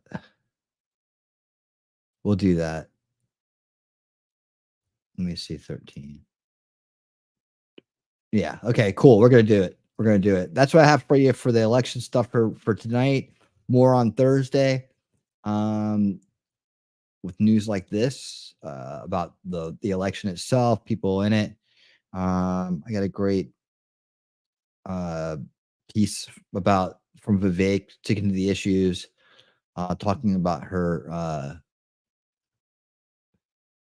second Great Depression, perhaps if they were to win. So we'll get into more stuff next time. But let's jump over to the July 13th failed Trump assassination attempt, and let's get into the new body cam footage that's out. These guys are doing the body cam footage stuff, the analysis on that. They're really getting far down the road in terms of getting the whole thing pieced together. They're doing a lot of the extra work, and they're putting together sometimes multiple clips in synchronicity with each other, so we can see a full view of everybody's point of view at certain times. I want to start out though with just a few warm-ups before we get to the route of crooks running across the roof. All the footage that's all been kind of found, and we're going to see how close he came to getting caught. Like it literally running right above a cop that was walking on the ground. And that's by no means a knock on the cops, because we're going to see that this the communication breakdown, poor choice of venues, there's a lot of things that we already know that led to this happening. But we're just going to see what it took for him to actually pull this off. First and foremost, though, I'm going to play this fast. I'll play it a little bit faster than that. Okay, so yeah, I figured out if you could play this fast, it works.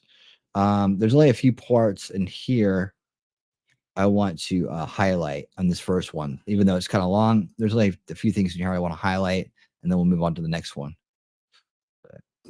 In the Donald Trump shooting analysis, there is some much larger dash cam video out there. It's about 2 hours worth. And today we're going to take that 2 hours and crunch it down into a much shorter time, showing you just the important parts, the bare essentials. And we're going to be covering all sorts of topics and show you all of the incredible details that this new longer dashboard has made available to us and answer. So like you can remember this car that you can see this car that where the footage is coming from in this video and several other videos. At least a few more quick. Look at how many people are there. Questions for us. So let's take a look and see what we have. Clothes, camo, and so the dash full starts uniform. off, and I'm going to put it in 8 times speed because there's really nothing here useful for us. He's just driving down the street in the neighborhood, and now he's going to turn in behind the water tower. And don't worry, we do have some audio on this video here, and you'll hear the gunshots. Okay, watch. This is behind the water tower right here. Okay, this is one of the things I want to point out for all those people who still think that there's somebody on the water And keep in tower. mind, he's one of at least 3 or 4 cops that are back in this area by the water tower. There's going to be another one coming up in a cruiser next to him, and another cop walking on the other side of these woods, on the other side of the water tower. So it's pretty hard that anybody could have been up there to shoot. Look at that. Okay, you have a full gate anyway, much less escape. Okay. It looks like there's because wire on the top, like barbed wire on the top, right? And so, yeah, if you're talking about someone going up on the water tower right here, they probably figured that, they probably should have put somebody up there. However, they probably figured that no one would go up there because this place is locked down. And they also have patrols running around there. So if you were to see somebody, if you're like, you're out here, you're seeing somebody up there, they probably would have gotten noticed. You had so many cops. Look at that. There's another car right there, right? In the parking lot. Listen for the first. So there you go. Sighting. Someone's on the roof. Okay, someone's on the roof. They're over at the water tower when they said someone's on the roof. Now, the audio level is so low on here that whenever you hear people talking or the radio talking, I'll boost the audio way up. What's up, man? See that dude running? Now, we've all seen this scene before. I've showed you this a few times over the last few days on my other videos as he drives up this little grassy knoll area here. But we're going to show you a lot more since this was a 2-hour dash cam video. We're going to show you a lot more stuff that we haven't seen before, stuff that will surprise you. Okay, what still perplexes me is why, if they saw him on the roof, is the cop now, you don't see it here, but he's going off to the left to the field instead of up to the roof area. And since he parked in bright sun, I'm going to boost the contrast and brightness and try to set the colors and everything here for us. And there you go. That was as best as I could do. All right, so you remember this door right here too. You gotta remember, you've seen this door many times. It was so unbelievably bad to begin with. I jumped ahead a minute or so to 25 seconds before they spot the gun, the shooter. So they're running back now, and they're about to run into that little alcove area where the one They're going into the alcove. The other officer up to there you go. He will spot the Trump shooter with his rifle. I mean, if you guys can hear me, grassy knoll, right? Which is about 10 seconds from now. So right now he's being hoisted up. He's climbing up right now. He's probably getting his head right over the top of the roof line. And right now he looks over and right where the 1055 mark is when he spots him and then drops back down. I don't think we're going to see him when he comes running back out because he runs behind the police car at this time. And so keep in mind, we've got about only 23 seconds or so before the shooting starts. And you will hear the shooting on the dash cam here. So it's coming up fairly soon. So right now the officer is in the field over to the left side of the building. And so here we go in probably about another 3 seconds or so. Listen. All right, so yeah, it was 1, 2, 3, and then 4, 5, 6, 7, 4 to 8. Okay, so 4 to 8. Real quick, if you can see this, I'll make sure I stay out of the way. All right, up in this corner right here, this is the time on the dash cam, right? So it's going to correlate. But just take a look at the seconds and just how many shots were fired, and how quickly that went by, right? Side of the building. And so here we go in probably 3 seconds or so.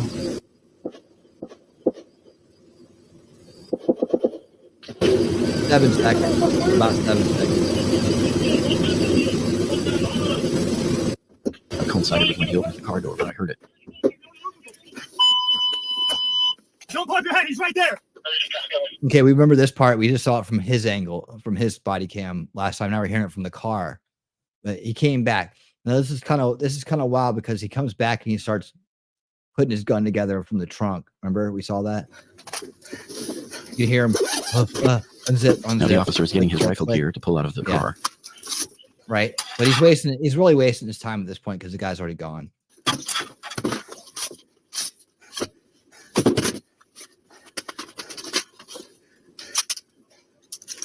All right.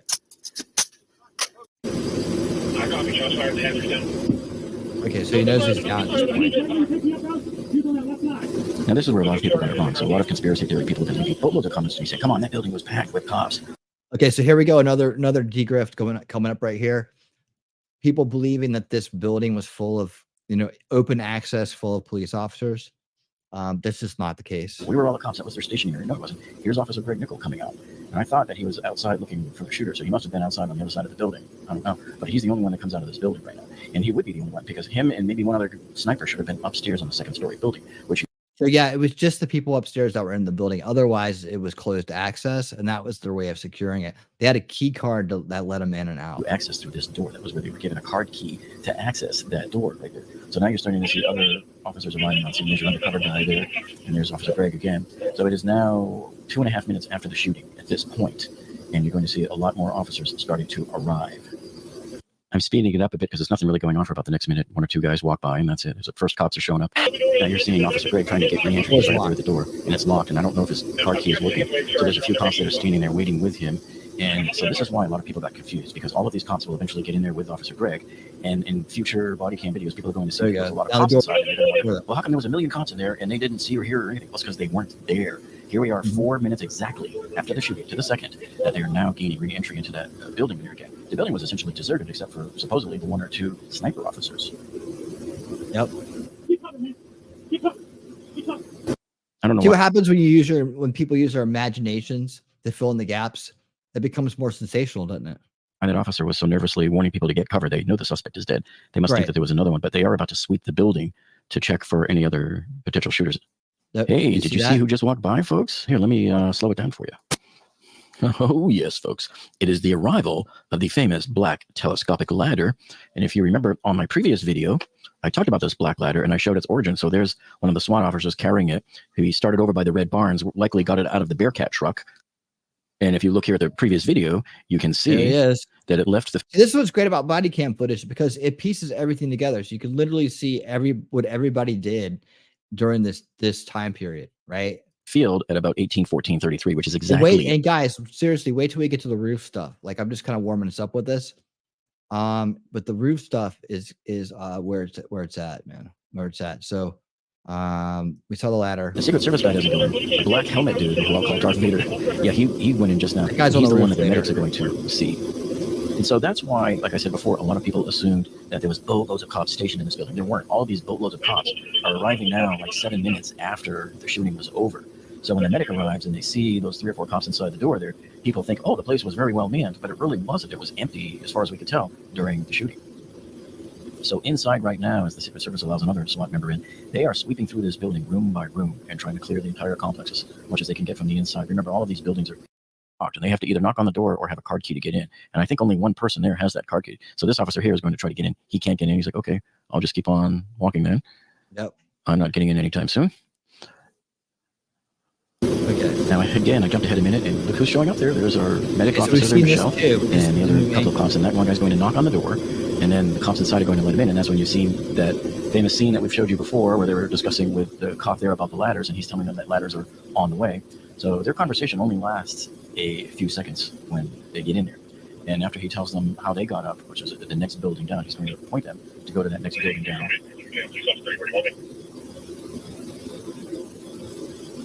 So right now they're still kind of chatting it up about that and talking about here's next now point Trump has right been here. taken away from the rally site. All of those officers are freed up and they're coming over here.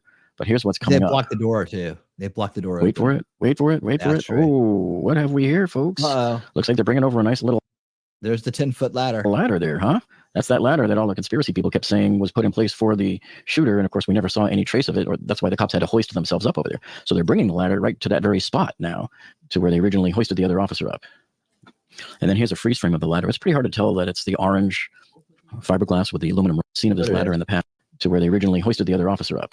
Who claim that it wasn't orange, but I think other photos that people have seen of this ladder in the past were way oversaturated, and so it would seem a lot brighter orange than people would think it really is. And very important for the timeline here, pay close attention to the fact that this ladder did not arrive until 6:29, which is about a minute after the medic had already gone up the black telescopic ladder. So they could not have possibly seen this ladder already set up like other people had said. Right. So then I skipped ahead probably almost 10 minutes, and this looks like another secret agent is showing up, and he's meeting with the service guy and another, looks like a SWAT officer there. So then I fast forwarded about 30 minutes here, jumped ahead, and you can see another officer walking up on the roof. Now they're up on the roof. So there wasn't much happening. And then he ended up on the roof at one point. I saw him in one of the body cam videos. Shows everybody kind of So these might together. all be Secret Service investigators, plainclothes people. Getting We're not exactly briefings, sure. Or maybe whatever. these are guys that were in suits earlier and changed. We simply don't know. All right. Some of them could be FBI. So all I know is, man, I would love to hear. Now people are just chilling. There's like 2 hours of footage he went through. Right here. That I've uploaded over the last couple of days here. These are the fresh new videos for you to check out. If you haven't been here on this channel, you want to be. All right, so there you go. That's Jeff, and that's the first one. Real quick. This is just a little bit on this one, but I wanted you to see the guy who took out the assassin, because here he is. Ladies and gentlemen, say hello to the Secret Service Hercules sniper team that took down the Trump shooter. So in this video, we have more body cam videos that were just released from the officers on the scene. These guys. Right after the Trump shooting took place in Butler, Pennsylvania. And so you're going to see some incredibly rare close-up videos of. Looks like he's looking for Sarah Connor. I'm looking for Sarah Connor. These Secret Service counter sniper teams, and also what was happening down on the ground behind the stage by the Red Barns here with these officers that were walking around during this time that the shooting broke out. And we finally have our answer as to when the Secret Service sniper teams knew that there was a threat and when the South team finally turned around from facing south to facing north. So let's dive right in. So it starts out inside their small building there, and I think this is either a local Butler or a Beaver officer. I'm not sure which. And so this is the local command center, and I'll set the stage here for you and show you where they were at. So this is where Trump was speaking right at the time that he's walking out. He's inside this building right here. Now they have this red triangle that says Butler Command Post, and it's over a tree here. So I'm not sure what the purpose of that for, unless it means this whole area here. That could be what they're referring to. So this triangle could just be used to indicate maybe this whole area, but he's walking out and he's going to become. Yeah, you know, it's just whatever they were doing, man. I think people wanted too many answers the day after, right? I mean, I get it. And yeah, there was a lot of politicizing, a lot of like, you know, covering your ass, CYA stuff going on. There was the lady who was in charge that clearly messed up. That was like, I'm just going to say whatever I can to get out the door because I'm quitting anyways. So screw you guys. There's that, right? There's a lot of incompetence. Well, not necessarily, man. I mean, I don't think that they should have been, you know, weeks ago. Like, people have this impression that we can just jump ahead on investigations and throw everything out there. I mean, it comes out as it comes out. I mean, maybe I'd say maybe it is. I can't say definitely because I don't do investigations for a living. I mean, I have to work in them. Maybe the bureaucracy slows it down, maybe whatever, but it comes out and nothing's changed since then. Like, in the amount of time that's come out, right? It's trickled out as it's been released, as it's been gone over. And not actually doing it or being involved in it and understanding how much it has to go on and how many people have to check off on things. A lot of check offs on things, right? A lot of times you're waiting on people to check off on things and bureaucracies, or to say, well, we want to look at that before you guys check off on it. All right. So there's these things that do slow things down. But at the same time, I think the idea that we should somehow have a full and guest investigation like on the table the day after it happens, or is also a little bit just, I don't know, a little bit of fiction, because it's just, that doesn't work that way in real life. Things take time, investigations take time. There are real people involved in investigations. There's things that have to be questioned, double questioned, triple questioned. I'd rather have them take their time and be careful.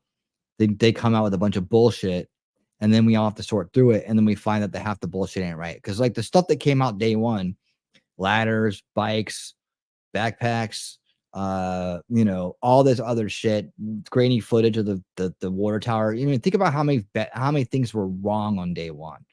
That we were just going with. We assumed that there was a bike there that was his. No, the bike belonged to a guy that was traveling across country. He just happened to park it there, right? We all assumed that he used a ladder because we heard that there was a receipt and then he had a ladder, right? That was never the case. He never used a ladder. So think about all the things we've had to check off the list. If they just run out on day one and just thrown it all on the table, here it is, here it all is, people would have gone even, I think maybe been even worse. I'm not necessarily disagreeing with you. I'm kind of in the middle on it, right? I'm kind of in the middle of it. And I'm thinking maybe there's if we have a better procedure and process in place, a better workflow, that it could be more streamlined, right? Maybe what we can find out is, well, from this, what were some of the roadblocks we ran into, and how can we better do investigations in the future? Like that would be useful, right? And maybe in the future we could have a better way of approaching things. Look, we know what worked. The body cam footage worked. Putting all these things together worked. We know it didn't work, right? But at the same time, if they had just come out and blabbed a bunch of stuff, right, a bunch of opinion stuff to the public, they would have taken that as the official story and ran with it. I mean, there's the peril of the official story and what people will run with. I mean, look at how panicked and hysterical Tim Pool is over things. And then he sits there and he's wrong about stuff. He doesn't even know half the shit that he's talking about's out, right? And that's just somebody running off of emotion and running off of a lack of research in this case, right? And so I'm kind of like, I think about what you're saying, and I think about it to myself. I've thought about it to myself, how could we have gotten this stuff faster? Would it have been more helpful? Was there a lot of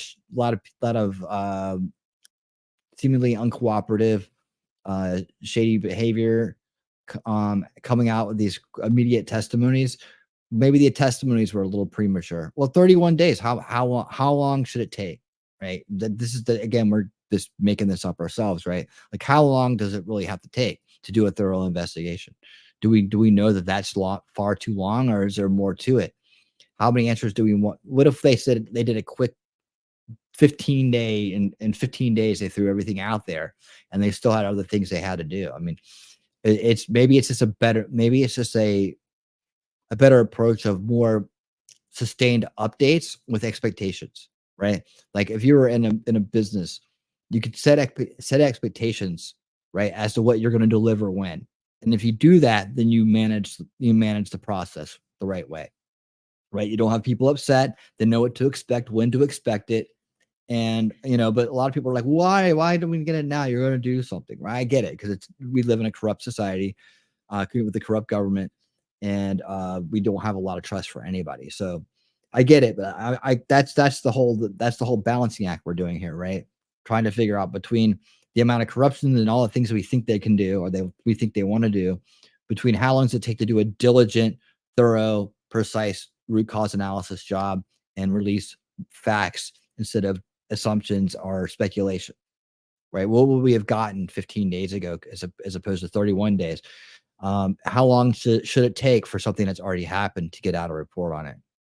That's just questions I'm asking you guys. I'm still thinking over it myself.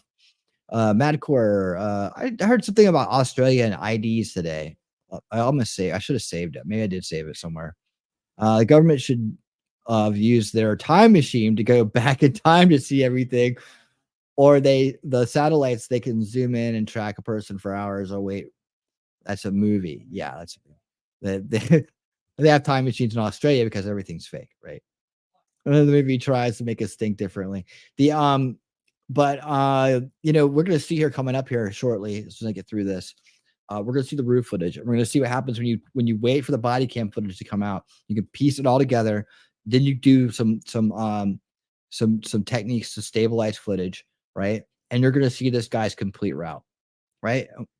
So I don't know how fast, how long it takes to back up and approve body cam footage for release, but as body cam footage has been released, these guys, Jeff and Gray and others, have been jumping on it and putting precise breakdowns, root cause, you know, just using the facts they have in front of us, in front of them to see what's going on, to piece things together without ever jumping the shark and drawing a conclusion, right? They're just putting it out there piece by piece as it occurs.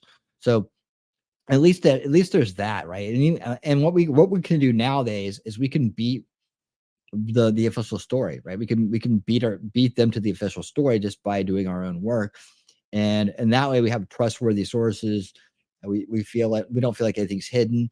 And I don't understand why we're begging so hard for an official story from a corrupt government. It's just like, you know, yeah, I'm looking forward to their account of it because I'm going to bounce it off everything we've been doing, right? That's why we've been putting all the work in all these weeks, you know, and staying on top of it, because we're not going to rely on an official story. And I don't understand why people are so upset. You know, there's some people, I'm not saying it's Jacob, I'm saying that there's Tim Pool was crying about, if they don't have no official story yet, what am I going to do?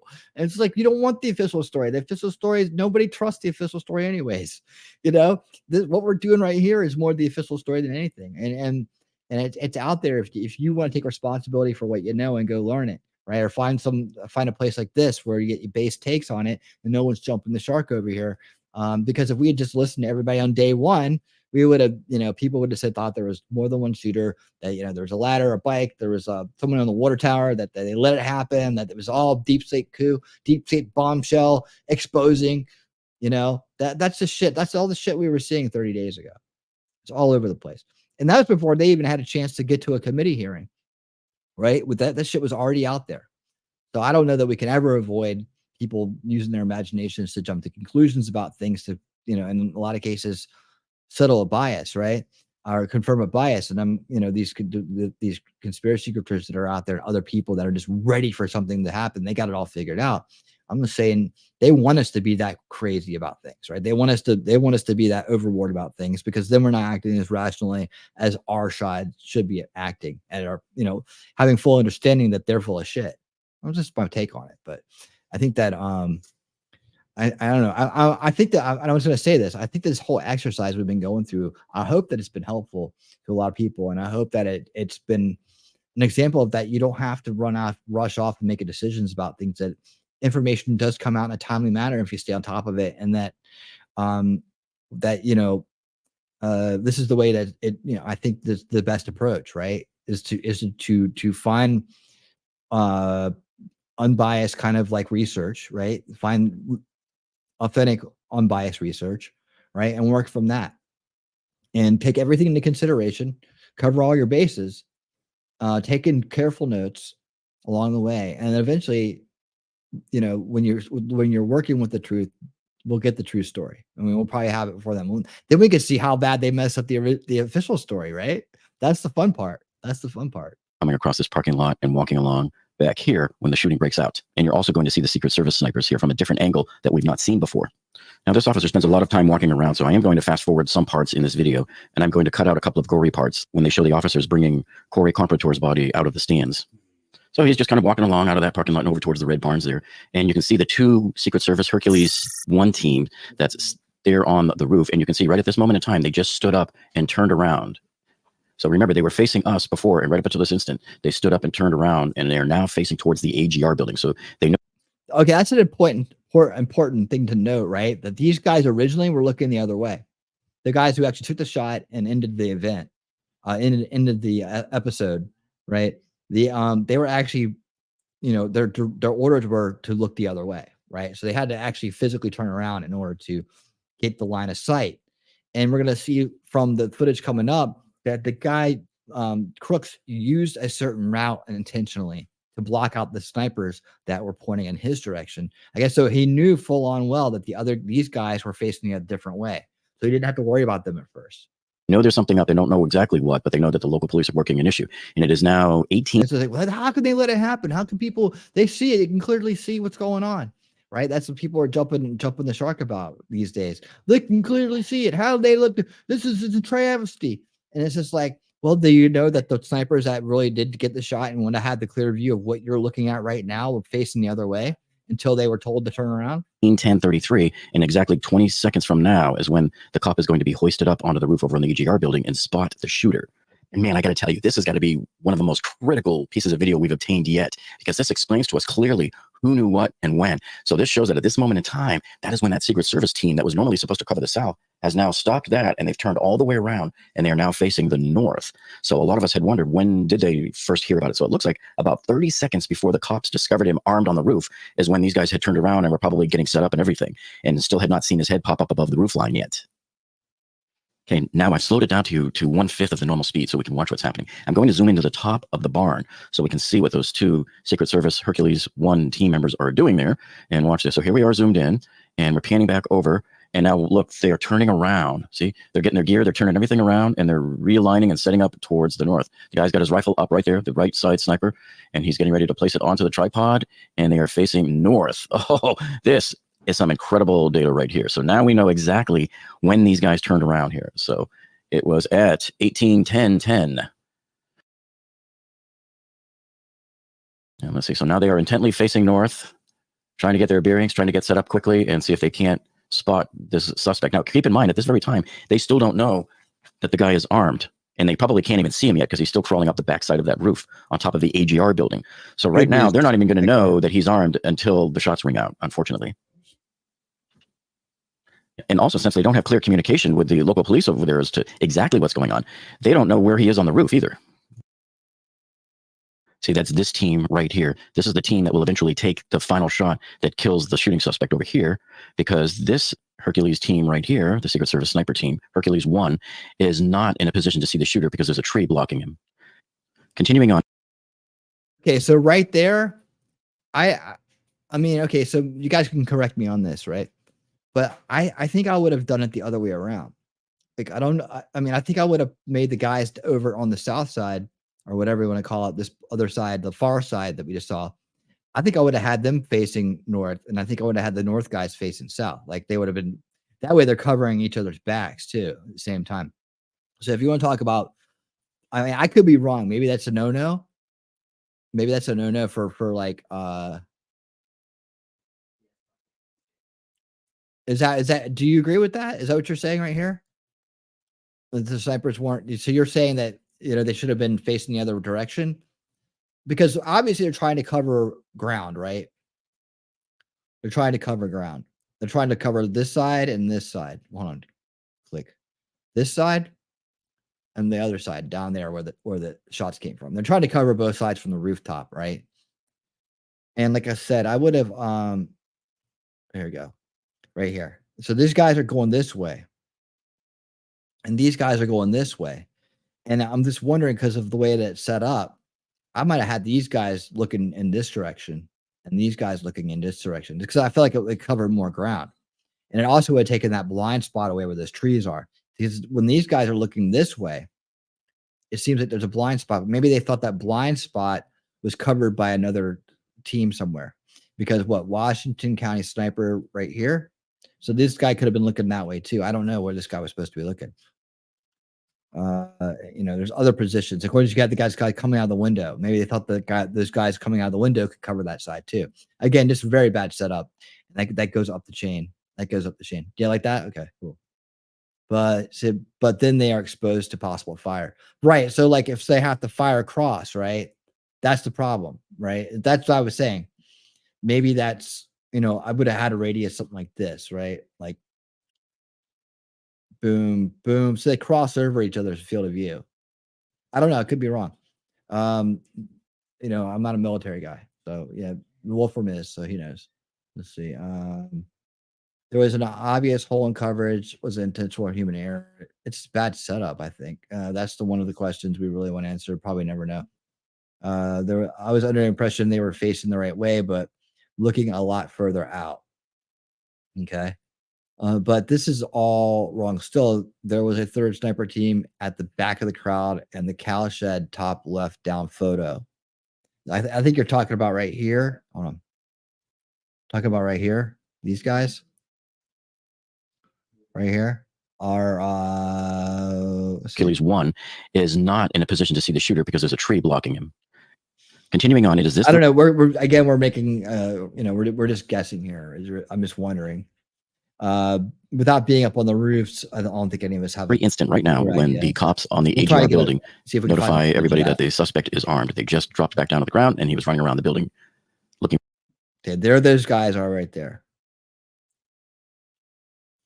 I guess if you're looking that way, you'd have this big pole in the way. I don't know. For the suspect. So the officer is just casually walking out. I don't know if he heard it on his radio yet, but the call did go out on the radio. And just watch the Secret Service snipers up there because we're about 20 seconds away from the shooting. So the cop's starting to move quickly now. He knows something's up, and right now, boom. So you're saying that the guns at the back were like 600 plus yards away. Let's see. The counter snipers are really looking at threats that are much further out. No threat should have gotten so close. Okay. Crown says, "What's up, Crown? Wasn't there some huge TV screen jumbotron that was blocking the stage?" So the theory goes that's partly why the pie was cut out. So they didn't think someone could successfully aim from behind. That makes sense. Makes sense. I'm glad we're shaking this out. For me, it's a gigantic failure. Anyway, cut it. Yeah, I agree with you on that. Definitely a gigantic failure. What's up, Thomas? I think it was a mentality of slacking off from having been detailed to a previous president not in office for 4 years, making someone wanting to do harm far less likely than when actively in office. Boom. The first shot is ringing out, second and third right now. And then you're going to hear the 5, blah, blah, blah, blah. Of course, we don't hear it because we don't have audio, but that's what's going on. And so right now, boom. It's a big old tent. Is when the Secret Service team took that. I put one of those up by myself one time. That was not fun. Kill shot. Wasn't that big. The shooting is now completed as of this second. And you're starting to see people running for cover and the office. There's a screen right there. Or is that's one of the I don't really know what he's doing here. He's just kind of hanging. He didn't like run out or run towards the sound. But you can see there's one SWAT team member. All right. So that from behind the stage, you get a clear shot of the roof right there from behind. Really know what he's doing here. He's just kind of hanging. He didn't like. But yeah, they have these things these big cranes that are in the way. Run out or run towards the sound. But you can see that tree right there. This tree right here. That's gonna be a key piece of what's going on here. See, there's one SWAT team member over there up against the chain link fences, looking over towards the AGR building, trying to figure out what's going on. And so you got more agents coming out over here. Everybody's pointing over there towards the AGR building. They seem to be kind of just calmly milling about, though. There's probably nothing they can do from like where these guys are standing, but they're certainly looking in that area. They're all convinced that the shots came from the roof of the AGR building. I would think so, considering the way he looked and when he grabbed his ear and everything else that went down. So I can't tell if the officer is on his radio right now. I really, really wish we had the audio so we could see. I think there's just that one screen. I didn't see another one. Hold on. So I can't tell if the officer is on his radio right now. I really, really wish. Is that the one he turned around to look at? Or so one over here. That could have been. We had the audio so we could see what is going on. And now you're starting to see about. Trump was saying on Elon last night on the X Spaces that they usually have the screen on the other side of them, and that they usually go to the chart later in the speech. So literally, the timing, the placement, everything. This is like This is like that one, like you guys watched Endgame, like the Avengers Endgame, when Doctor Strange did that. He went back and teleported and looked at all the different possibilities and found the only one where they come out winning, like they come out on top, where it works out in their favor. This is like the one scenario. This is the one reality where Trump made it. So that's got to feel good, though, right? We're in the prime reality where Trump made it, because like in every other reality out there, he didn't. Like, the screen was on the other side. They did the chart later on. He didn't turn his head enough. If you can imagine that. Oh, look, and there's an angel floating above right over there, walking down. A bunch of police and troopers come running out of the tent, and I don't know why they weren't coming out sooner, but they're running out now, and they're going to get Corey Comparator's body off of the bleachers, because he's actually just off the screen to the left, off the left edge of the screen. Now, some of these troopers are running over to the corner of the screen. You see the two cop cars there, and this is sort of a replay of that scene that I've showed you from different angles in the past, where they're going to take the police car and they're going to ram the fence right there back in that corner with it. Yeah, here comes the because they can't seem to get through there. And here's all the med team and the other quick response members running out to the bleachers. And pretty soon they're going to be coming by here with Corey Comparator's body. And so here we are now, coming up on about 3 minutes after the shooting.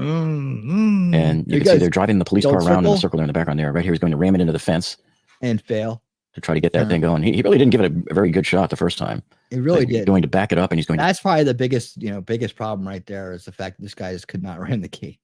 Now they didn't have a key to it either. That's kind of the thing, right? Or bolt cutters. Try it again a second time and see. Boom! They gave it a little bit more.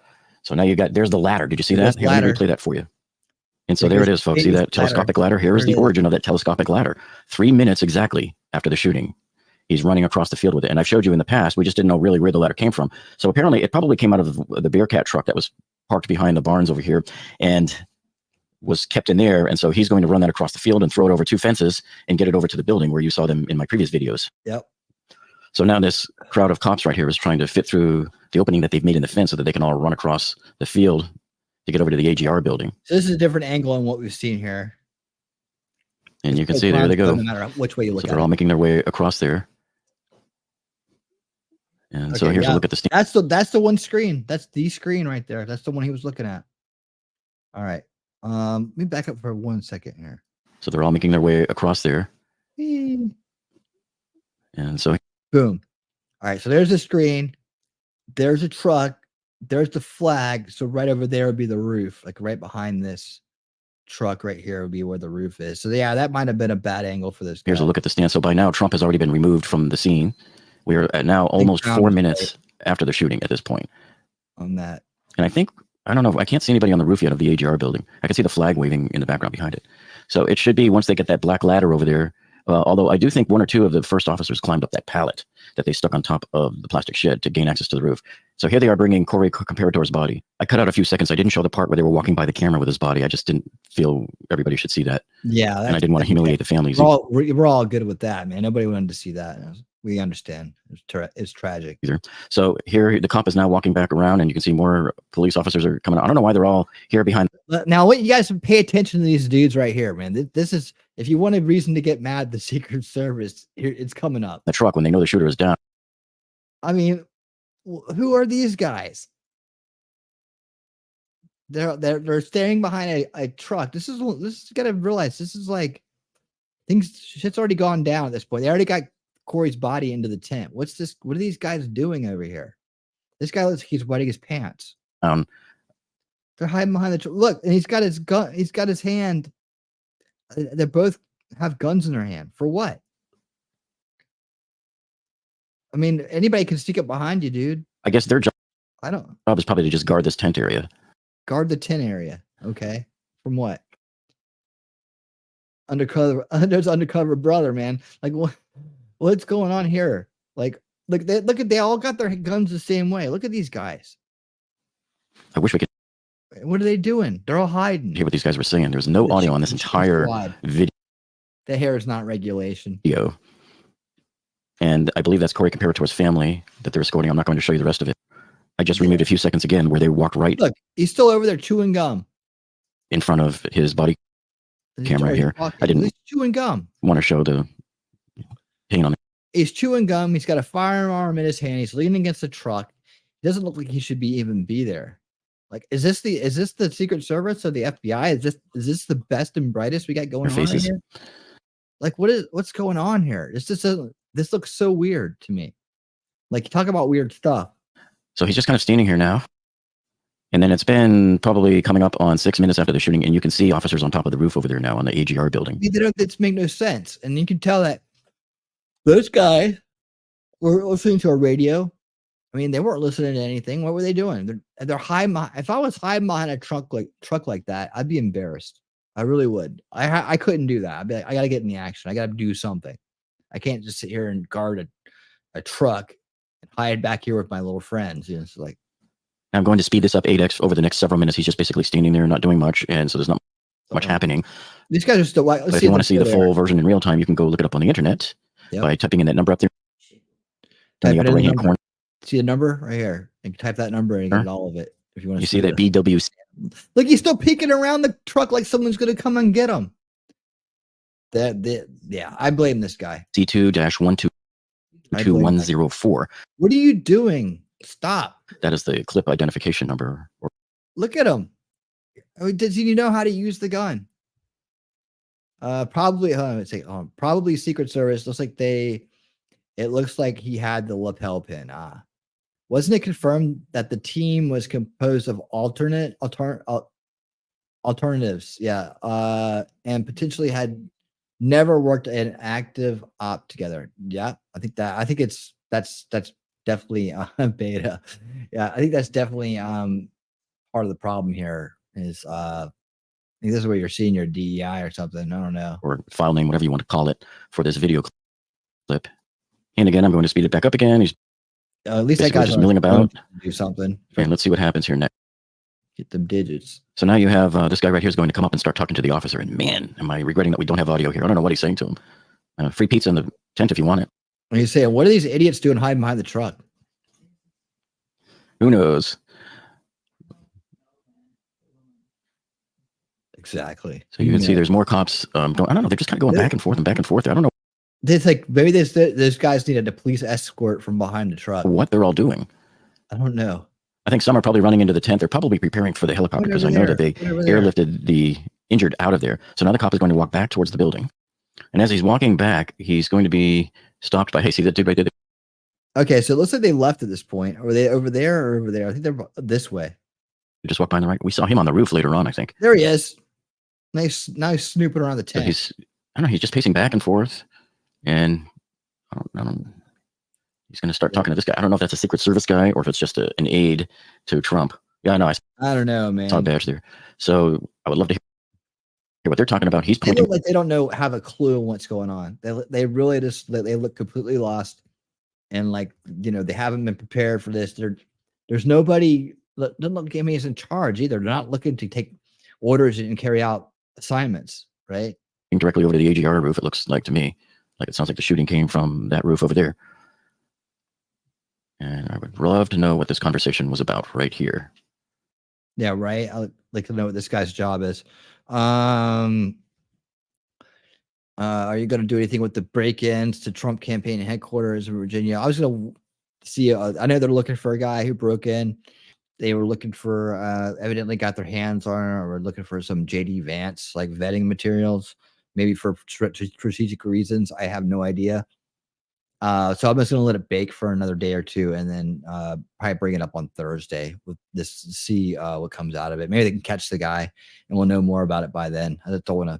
Yeah, but yeah, in case you guys didn't know, there was a break-in in the Virginia headquarters of Trump's campaign, a burglary, as they're calling it, a burglary. And I guess they evidently got some files pertaining to JD Vance. So look to see if they come out with some attacks on JD Vance the next few days. Looking for dirt, anything. Can we get anything on this guy, please? We need some dirt. We need something, right? And maybe let's save it for October. The sponsor of our stream has spoken.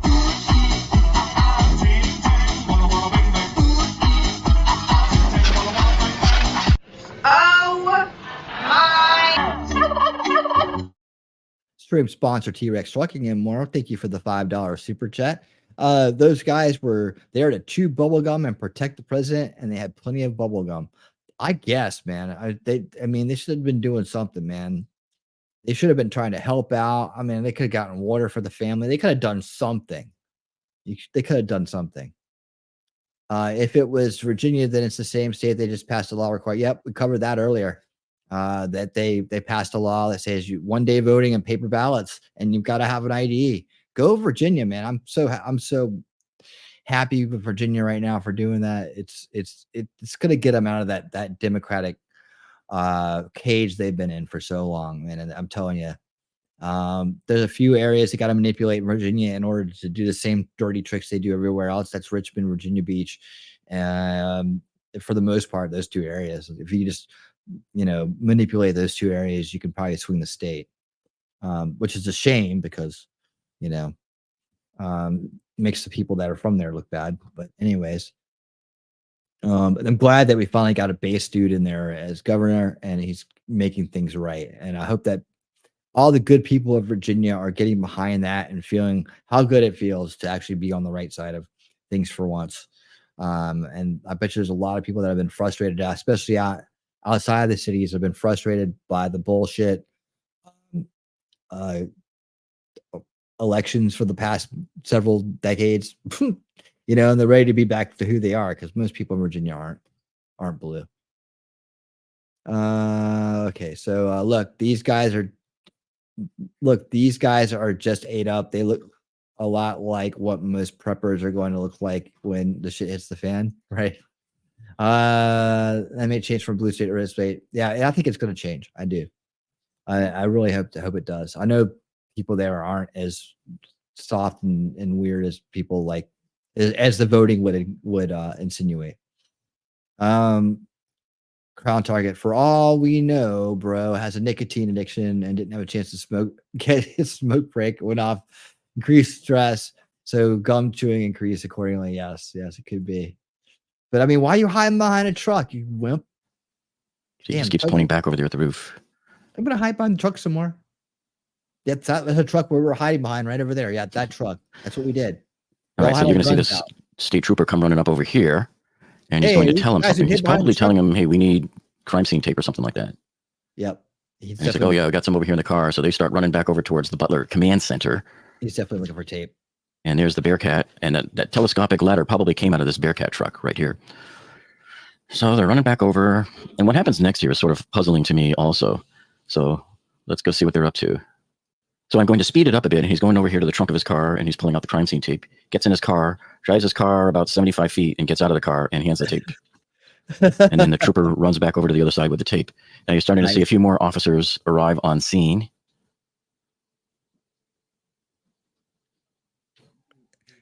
Thank God you're here. We've been waiting to get started. And now he's going to go get in the car there. There goes the Bearcat. I've got this at 4x speed because basically he's standing there and not sure what he's doing. He gets in the car, sits there a few minutes. So we don't know if his job is just like stand guard in this post here or what he's supposed to do. But he's sitting there in the car for a little while longer. He's making a call on the radio or answering a call. We're not sure which at this time. And he's about to meet the Secret Service sniper team, the one that took out the killer. So you want to make sure to stay watching this part coming up. So now he's moving the car again, back over to the other side of the parking lot. Cops do kind of strange things in situations like this. I saw a lot of this in the Stoneman Douglas. They get fidgety. They move their car from one place to another, and then they move it to another place, and then they move it to another place. And he didn't really move the car that far from where it was, so I don't understand what was going on here. But he's about to start walking back over, and right now, the Secret Service sniper team up there is dismantling. And now he's talking to this other cop that showed up on the golf cart. And it looks like the Secret Service sniper team, let me see, one of them's walking along the road. A lot of people just don't have anything to do. And I'll speed it back up again. He's walking across the parking lot. He's going to walk back over towards the... Look, I don't even know what the heck he's doing. But he's heading over towards the barns again. He's having a hard time. And you're going to see as he gets closer and closer, he's about to meet up with the two Secret Service snipers that came down from the roof. You could have parked right there. Hold on. Look over here in this corner right here. Came down from the roof. Is that, I guess, event staff over here? Maybe. Let's say you have some people like. No. Fit staff, probably. So here they come. These are the two snipers right here. Da-da. Ladies and gentlemen, say hello to the Secret Service Hercules sniper team that took down the Trump There he is. shooter. And man, would I ever kill to find out what these guys were saying to him right here. But there he is. You can see the rifle up in the bag and everything. They're all done. They're packed up. They're headed home. So off they go. And this was the first time we've ever seen the Secret Service sniper teams this close up like this.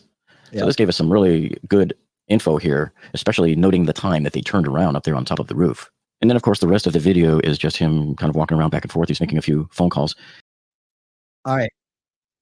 That's it for that. All right. Now we're going to get into the rooftop footage. Slowed down, stabilized, and all that stuff.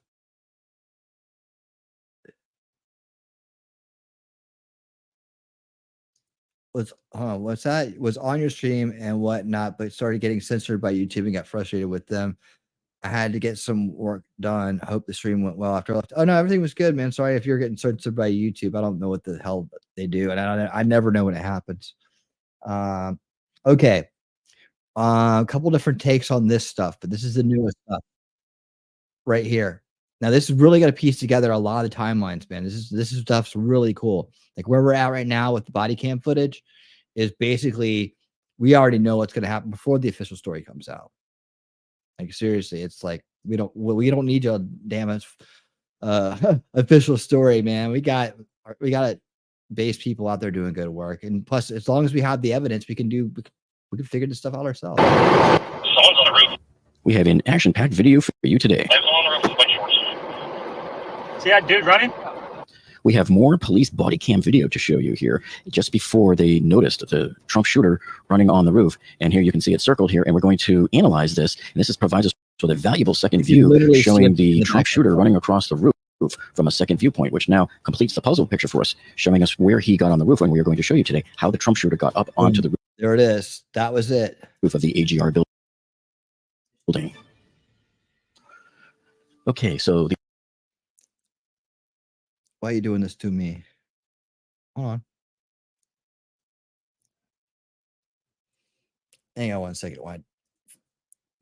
Why it's being silly. The officer has just parked his car here in the woods right next to the water tower behind the AGR building, and he's walking over to check out the woods. And so mark the timestamp here. Remember, we have no audio. It's 18:04:30, which is 6:04 p.m. And it is at 6:08:38 is supposedly when he's captured on video on the James Copenhagen video running on the roof.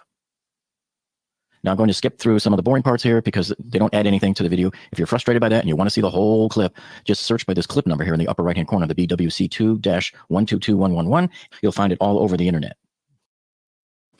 Okay, so I've jumped ahead a couple of minutes, and he's walking up towards the AGR building, which is in between that clearing you see ahead there. And any moment now, you're going to see the shooter running all the way across the roof. Now, I skipped ahead a few more seconds. Now, watch the timestamp. When it gets to 18:08:00, that's when we see him running across the roof by the two telephone poles there. And I'm going to, of course, go back over it in a few seconds and show you some freeze frames of it.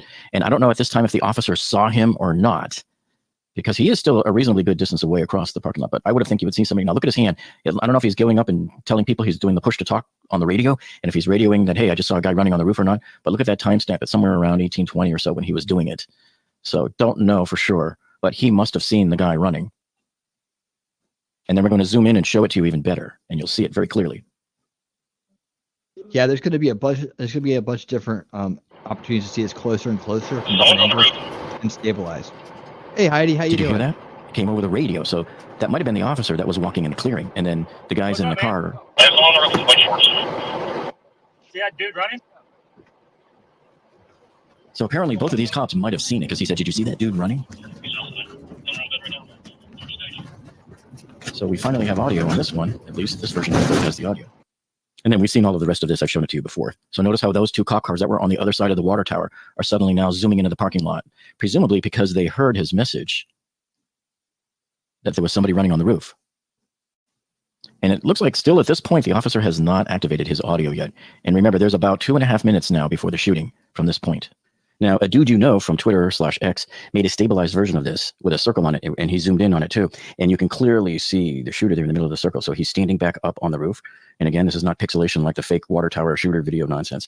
That's an actual guy. And then look just below the purple circle right now, you can see a cop on the street. They're walking right below him in the parking lot. Oh, that cop is going to be so angry later on when he realizes that he missed it. He was walking directly beneath the shooter.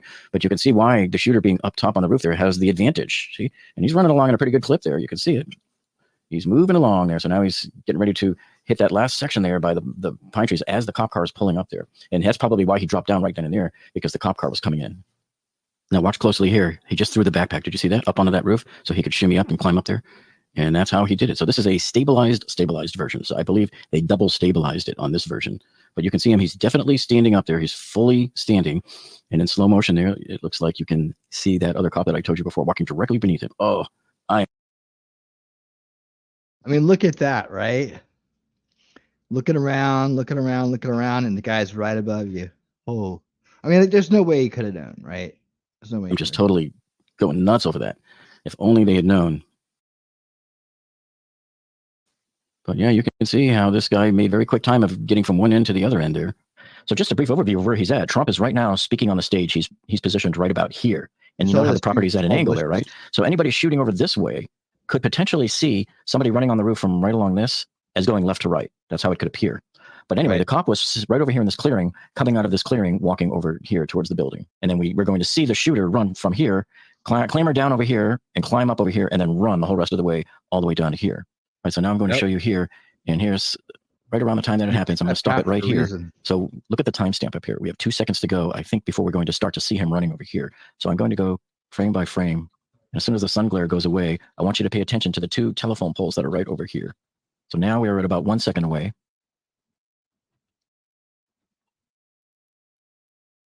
And here's where you need to really start paying attention here. And don't worry, we'll zoom in later too. Watch this pole here on the left, right where the arrow is. So now I'm just going to start moving the video frame by frame here until we can scroll up to the point that we see some movement of him to the left of those telephone poles. So coming up any little bit now, we're going to see it. And I don't know what the cop is doing. He might not have seen him up there yet because he's looking in the trees right here, but he's going to divert his attention back up towards the roof. See this right here? I think that's him shimmying down from this roof to go over here. Now watch. You might see it move. Yeah, see? He just moved right into that space there. See him? He's standing upright. He is now standing on that little roof between this part of the building and that part of the building. This is the closest part of the AGR building to the street. Okay, so quickly, the officer was standing like right over here. And this is probably the first telephone pole. And this is the second one. And what we're seeing is the shooter had clambered right down on top of this thing. And he's going to hoist himself up here. And he's about to just do a beeline and sprint all the way across these last 2 roofs to the covered roof here behind the 2 pine trees is what the cops are calling it. And then up onto the final resting position right here. And so here's the picture we have. This was sent to me by Matt Winans. This is pretty cool. He had drawn up some possible routes, but this is where we're looking at right here. Okay, it's this section right here is where we're looking. So he has now jumped. This was the biggest jump he's had to make so far. So it appears that he was coming from over here and climbed down here, and you'll see him throw his backpack up here. And now how he goes, it just seems to me like he just does a beeline straight across here. Now you're probably wondering, look at this green section where it says seen on the video. This is the James Copenhaver video shot from over here, where it appeared that we were seeing the shooter running from here to here. But what I proposed that we were seeing was the shooter might have been running from here to here, which would still appear to be left to right in that video from James Copenhaver, wouldn't it? Right. And so, or it could have even been further back here and still appeared to be left to right, because remember, this building is situated at an angle to the rally site. So the rally site is looking at everything from kind of this way, at a slight angle. And so this, I think, is the most logical path. And remember what happened. At 6:05 p.m., the shooter was last seen sitting at a picnic table right over here on this side of the building. So you can see it right here on the plan. So it said last known position of suspect. They're showing it here. The picnic table was actually here. So, sometimes dots end up in almost the correct.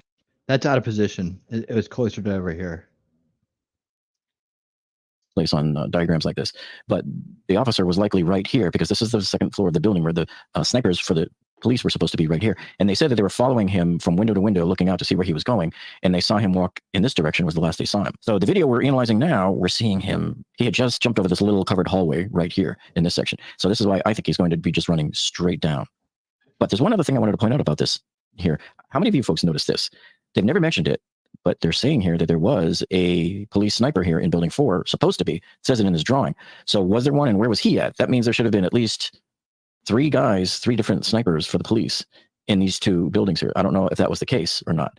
It doesn't appear to be. Otherwise, he could have seen the guy come walking over here and then would have seen him climbing up here on the air conditioning unit right here, which is where we now believe he had done it. So other areas we thought in the past were maybe the air conditioning unit that was right over here. We thought he might have climbed up that and run this way. We had also thought that he had climbed up the air conditioning unit here and up to the shed and onto the roof and could have gone that way. But we now believe he had, knowing that was last seen here going in this direction, that he walked up here to this AC, climbed up and was going this way. And the officer, Greg Nickel, was right here looking at him through this window, spotted him at the table and saw him walking this way towards Sheets, is what he said. He's heading towards Sheets. But he was really heading over here to where there was the AC unit. And as we now know from Billy, from the Spotlight channel on YouTube, you saw me post his video, how he probably got up on this air conditioner unit right here. So I'll put a link to Billy's Spa Guy channel here on YouTube down in the video description below. Okay, so the building on the right, second floor, is where the cop was that last saw the shooter sitting at this picnic table at 6:05 p.m. And then he got up from the table and started to walk over here and go this way between the buildings, right to the air conditioner. And this one here is missing the lid, and it's possible that the FBI took it. Now there you can see fingerprints that Spa Guy captured. Now I've sped up quite a bit here, and I've only just showed you a couple of small parts. Make sure you check out the link to his full video in the description below. You'll see he zooms into all the different hand smudges and footprints that are likely belonging to the shooter. So as I speed it up, this is the likely path he took. He would probably have come over here, stepped on these AC ducts onto the higher roof. Now he can run across all the roofs. There's the two-story building in the background. Then there's one intermediate hallway that he has to drop down to. Then he's going to come across to the second one here, and this is it. And then once he crosses that last hallway, he's now crawling up the roof to his final vantage point.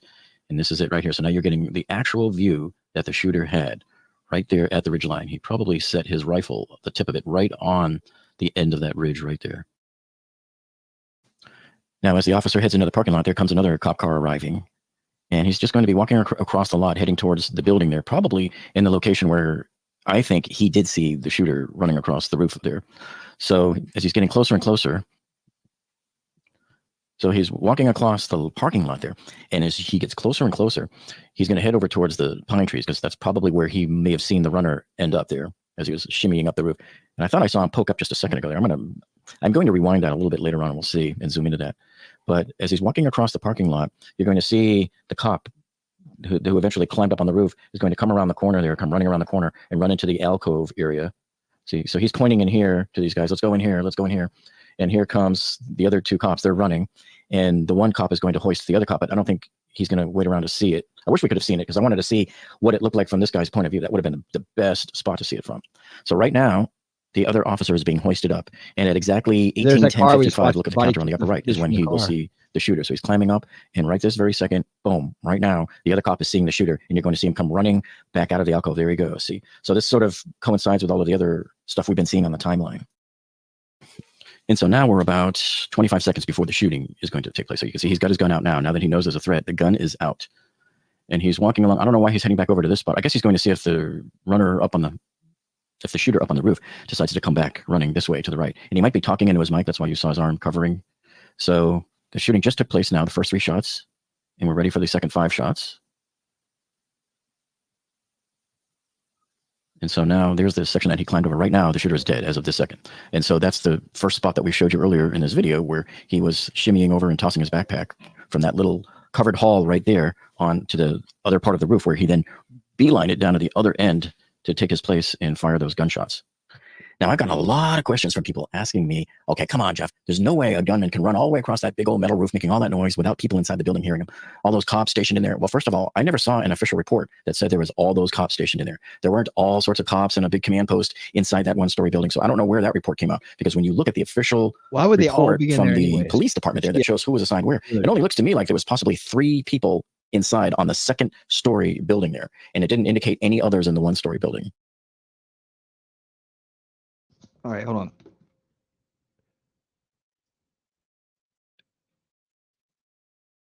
Here we go. One more analysis of the rooftop.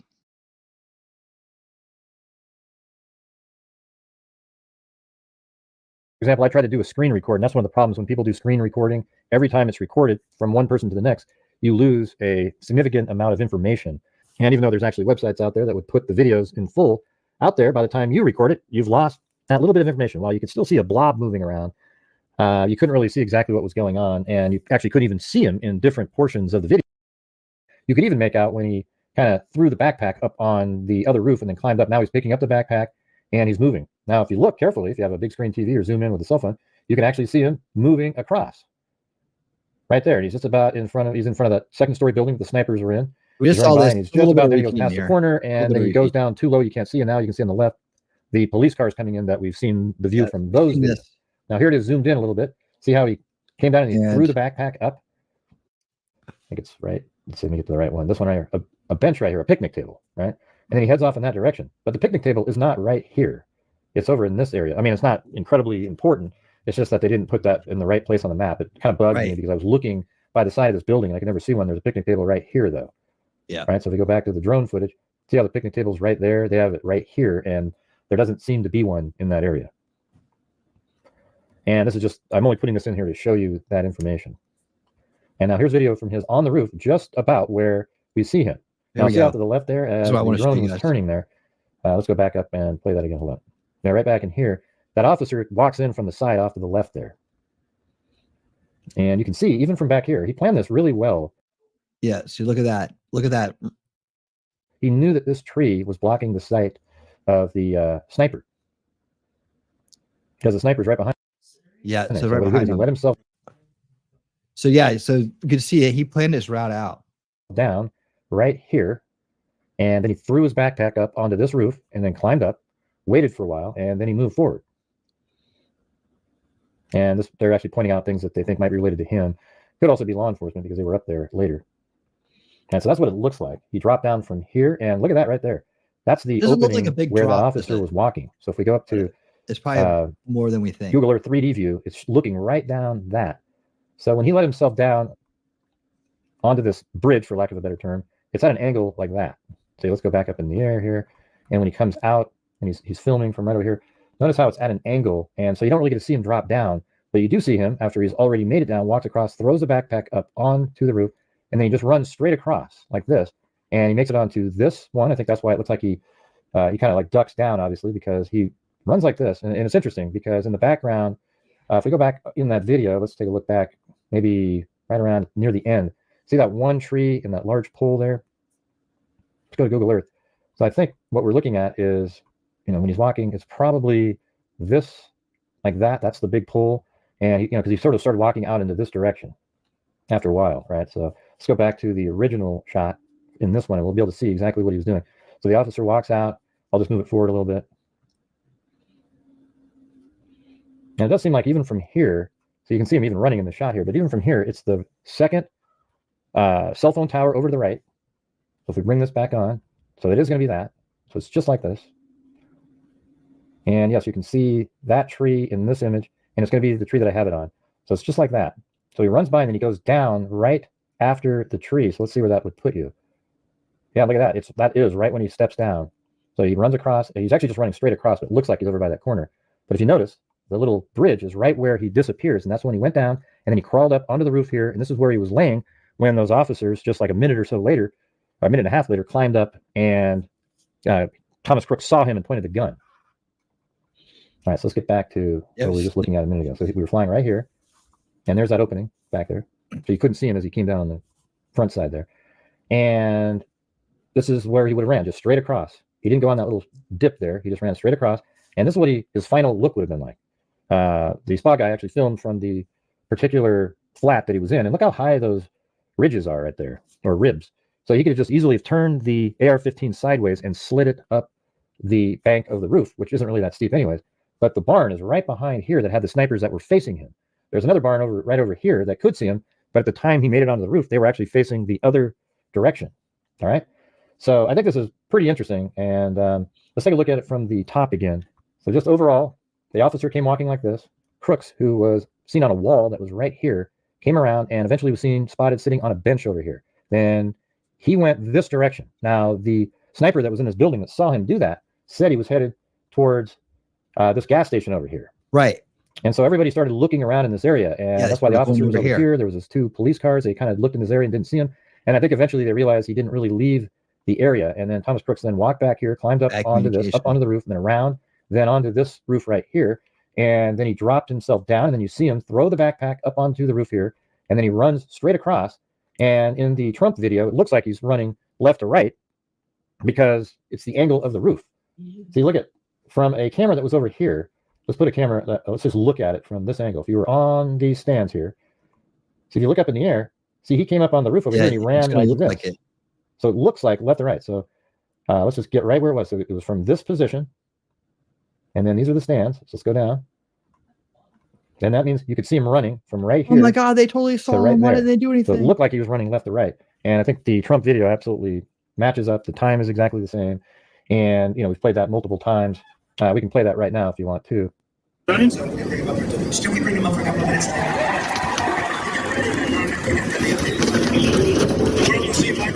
And there you see it. He ran. It looked like he was running left to right, but he was really just running straight. But the angle of the building gives you the illusion that he was running left to right. So he came around like this, up onto the roof. And you know, and then that's when he ducked down and pieced the rifle together, and then, you know, scurried back up to line up a shot. And then probably came over here, climbed up onto there, then lets himself down, and then he runs straight across, and then makes his way to where he eventually shoots at former President Donald Trump, and thankfully missed him, but unfortunately killed Corey Comparatore, and he ended up, you know, critically wounding 2 others, but they have survived, thankfully. All right, so let me know in the comments what you think. Isn't it incredible that you can see that kind of detail where you see him actually throw the backpack, pick up the backpack, run all the way across, and then get onto that final bridge area, and moments later, he is confronted by officers, and 37 seconds after that was the first shot, and then 15 seconds after that, Thomas Crooks was killed by a sniper on the southern barn. Yeah. So, and that's the shot that Crooks took. The sniper shot was right here, and you could zoom right in like that, and then boom, he was hit. Okay. So I hope this adds some clarity and clarification. You can actually see everything on the screen. And by the way, there is no other shooter that was on the water tower nor in any of the other windows. Thomas Crooks took 8 shots, and there was a shooter on the ground somewhere that missed him, meaning a sniper or a police officer. And then the 10th shot was from the Secret Service sniper on the north barn. And I'll play all of those one more time for you guys. I won't be narrating or anything like that, but I'm gonna play those, you know, full. I'm interested to find out about the other shot that missed, just because I like to know where it came from and who did that. So we haven't figured that out yet, or if that's a thing. He's saying it, but and we've heard people say that there was, you know, confirmed another officer that took a shot besides a sniper or somebody. So we'll see what that is. That's still more information to come, right? 4 different clips again showing him getting on the roof, and let me know which one you think portrayed what he was doing the best. Was it the zoomed in one, or was it the one right before the farthest zoomed in? All right. Okay. So let's do that. What do you guys think? You've seen all this stuff now. What do you think? This info should be provided by the authorities. The fact that we have to do it this way is infuriating.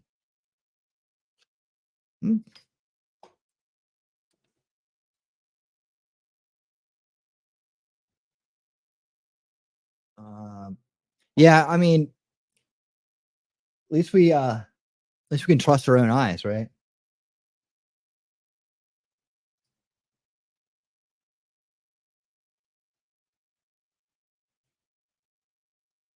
All right. Yeah, so at least we can trust our own eyes. And they, I mean, they are releasing the body cam footage, and it's just a matter of people piecing it together. They can do it themselves, or they can wait for someone to do it from the authorities to give their final say on it. Again, we do it all, so we know it the way we know it. And see, well, now we can really see how good of a job they do when they come out with their official story, right? But I'd like to say I don't know that there's any other times where we get a full story, you know, right away. I mean, I'm trying to think back to any mass event or any kind of like event like this where the perfectly delivered, fully factual, fully honest report was out lickety split. Like, I just don't know that things will work that well in our society the way it is right now. Like, you know, obviously if we were less corrupt and had a more honest system, maybe things like this wouldn't happen, but also maybe we'd have a little bit more of an expedited approach, a little bit more of a transparent approach. What would you guys like to see? I mean, do you think we should have like daily, like a group that, you know, that's the official group that daily comes out with daily updates and sits down and does reports like this, or does live streams every night, trying to fill in the gaps for people? Or is it better that they, you know, they go off and do their thing, independent, researchers go off and do their thing, and then everybody comes back together at one point. And I think that the independent researchers are going to have the full story. In fact, the full story outside of his prime internal motivations and reasons for cashing in his life like this and going out as a villain. Like, outside of that, I think we pretty much pieced together, at least how he got it done, like how he eluded the police and were able to, we exposed the communication breakdown's been exposed, the procedure breakdown's been exposed, and a lot of good is coming out of a very bad situation in terms of, perhaps we can avoid these things in the future by learning from this today. And man, like I said, it was like the one universe where everything went in Trump's favor, like literally everything, probably down to the wind blowing. This is the prime universe, prime multiverse universe, where Trump survives and goes on to save America, or at least helps get us back on track so we can save it ourselves. So hey, that's a good sign. That's a good sign. All right, we got our stream sponsor has spoken again.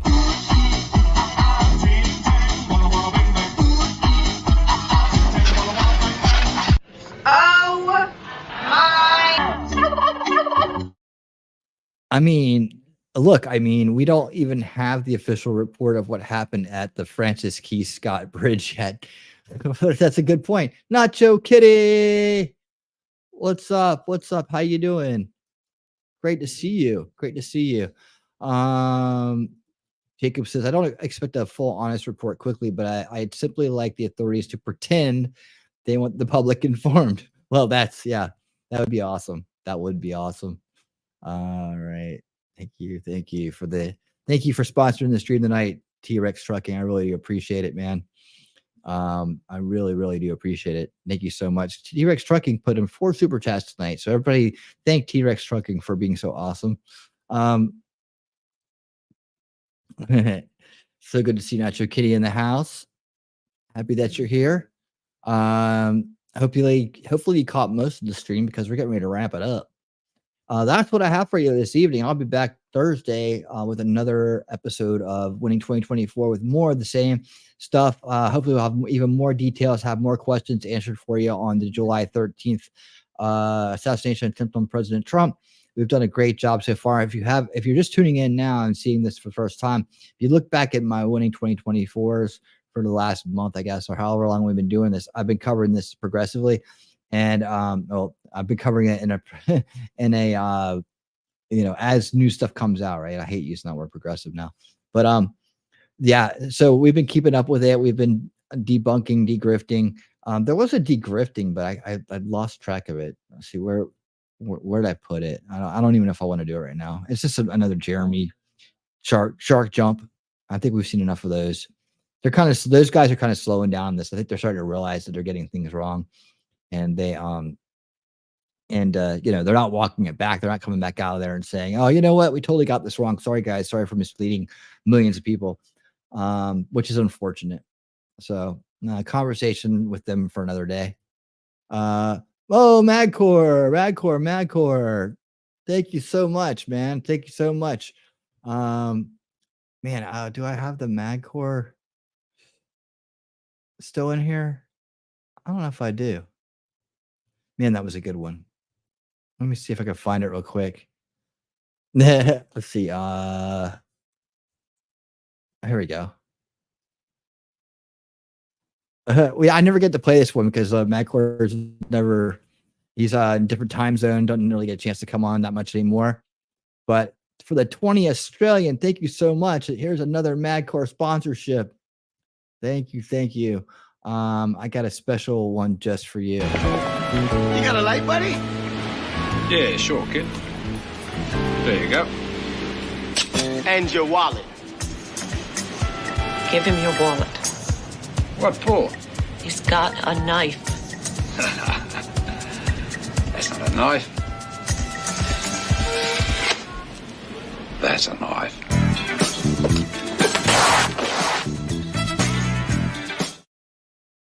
Yeah, there you go.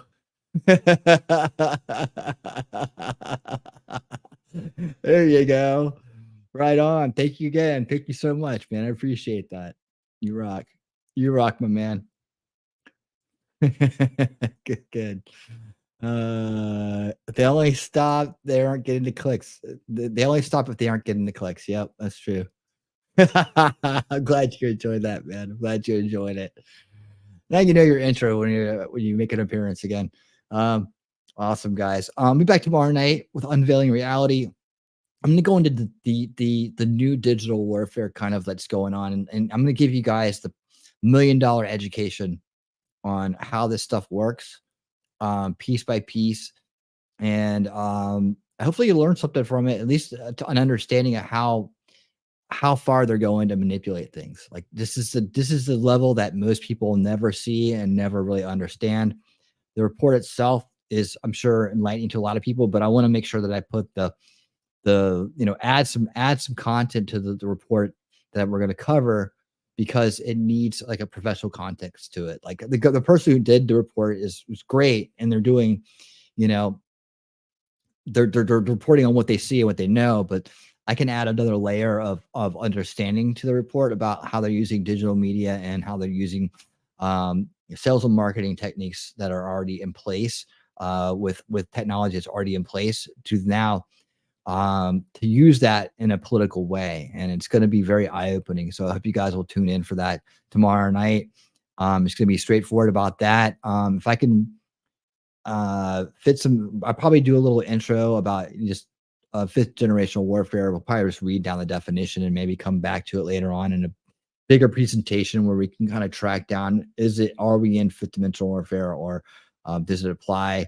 And also revisit, just to kind of revisit and understand what yellow journalism is, and did it become the norm? Is it become what all that exists now? Like, and how do we walk that back? And what kind of future are we going to have if everything's based on sensationalism and slander and campaigns that are meant to psychologically manipulate us, not inform us, right? So that's what tomorrow night is going to be about. And I promise you will learn some stuff about the way the digital world works. If you tune in, I'll give you information that only professionals have. So I hope you will join me for that at 8 p.m. Eastern. Oh yes, I have. I've definitely seen the Slingshot channel, knife shooting, compound bow. Yeah, it's awesome. All right, guys, I'm gonna get out of here. Thanks again to T-Rex and to Madcore for super chatting tonight, sponsoring the stream. I appreciate you guys supporting the channel. I appreciate each and every member for supporting the channel, and appreciate each and every person for being here and supporting the channel with your thumbs ups and your subscriptions and your interactions, and your bringing your knowledge to the table for great discussions, based discussions. And hey, yeah, we're glad you woke up in time too. So that's it for this evening, guys. Take care. Have a lovely evening. Oh yeah, can I redirect this somewhere? Have I looked at that? Where are we gonna go? Want to go to Joe? Let's see if it pulls up. What rate it? You guys want to rate Gutters? What's Color doing? Gutters talking about the what's rated her? I never rate her. Which is scheduled for 8:01 p.m. So it should. Okay, yeah, it's going off. She'll be happy. We'll rate her. All right, guys, we get out of here. Thank you guys so much for being here again. And until next time, remember to stay based and keep on winning.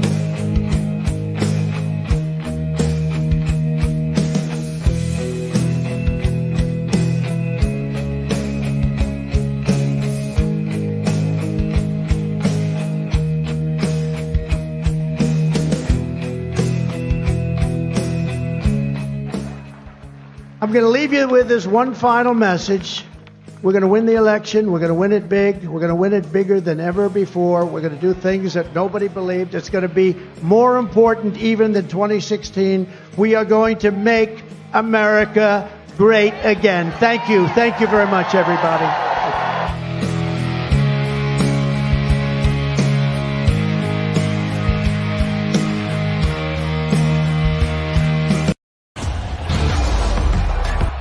This is a friendship that'll never ever end.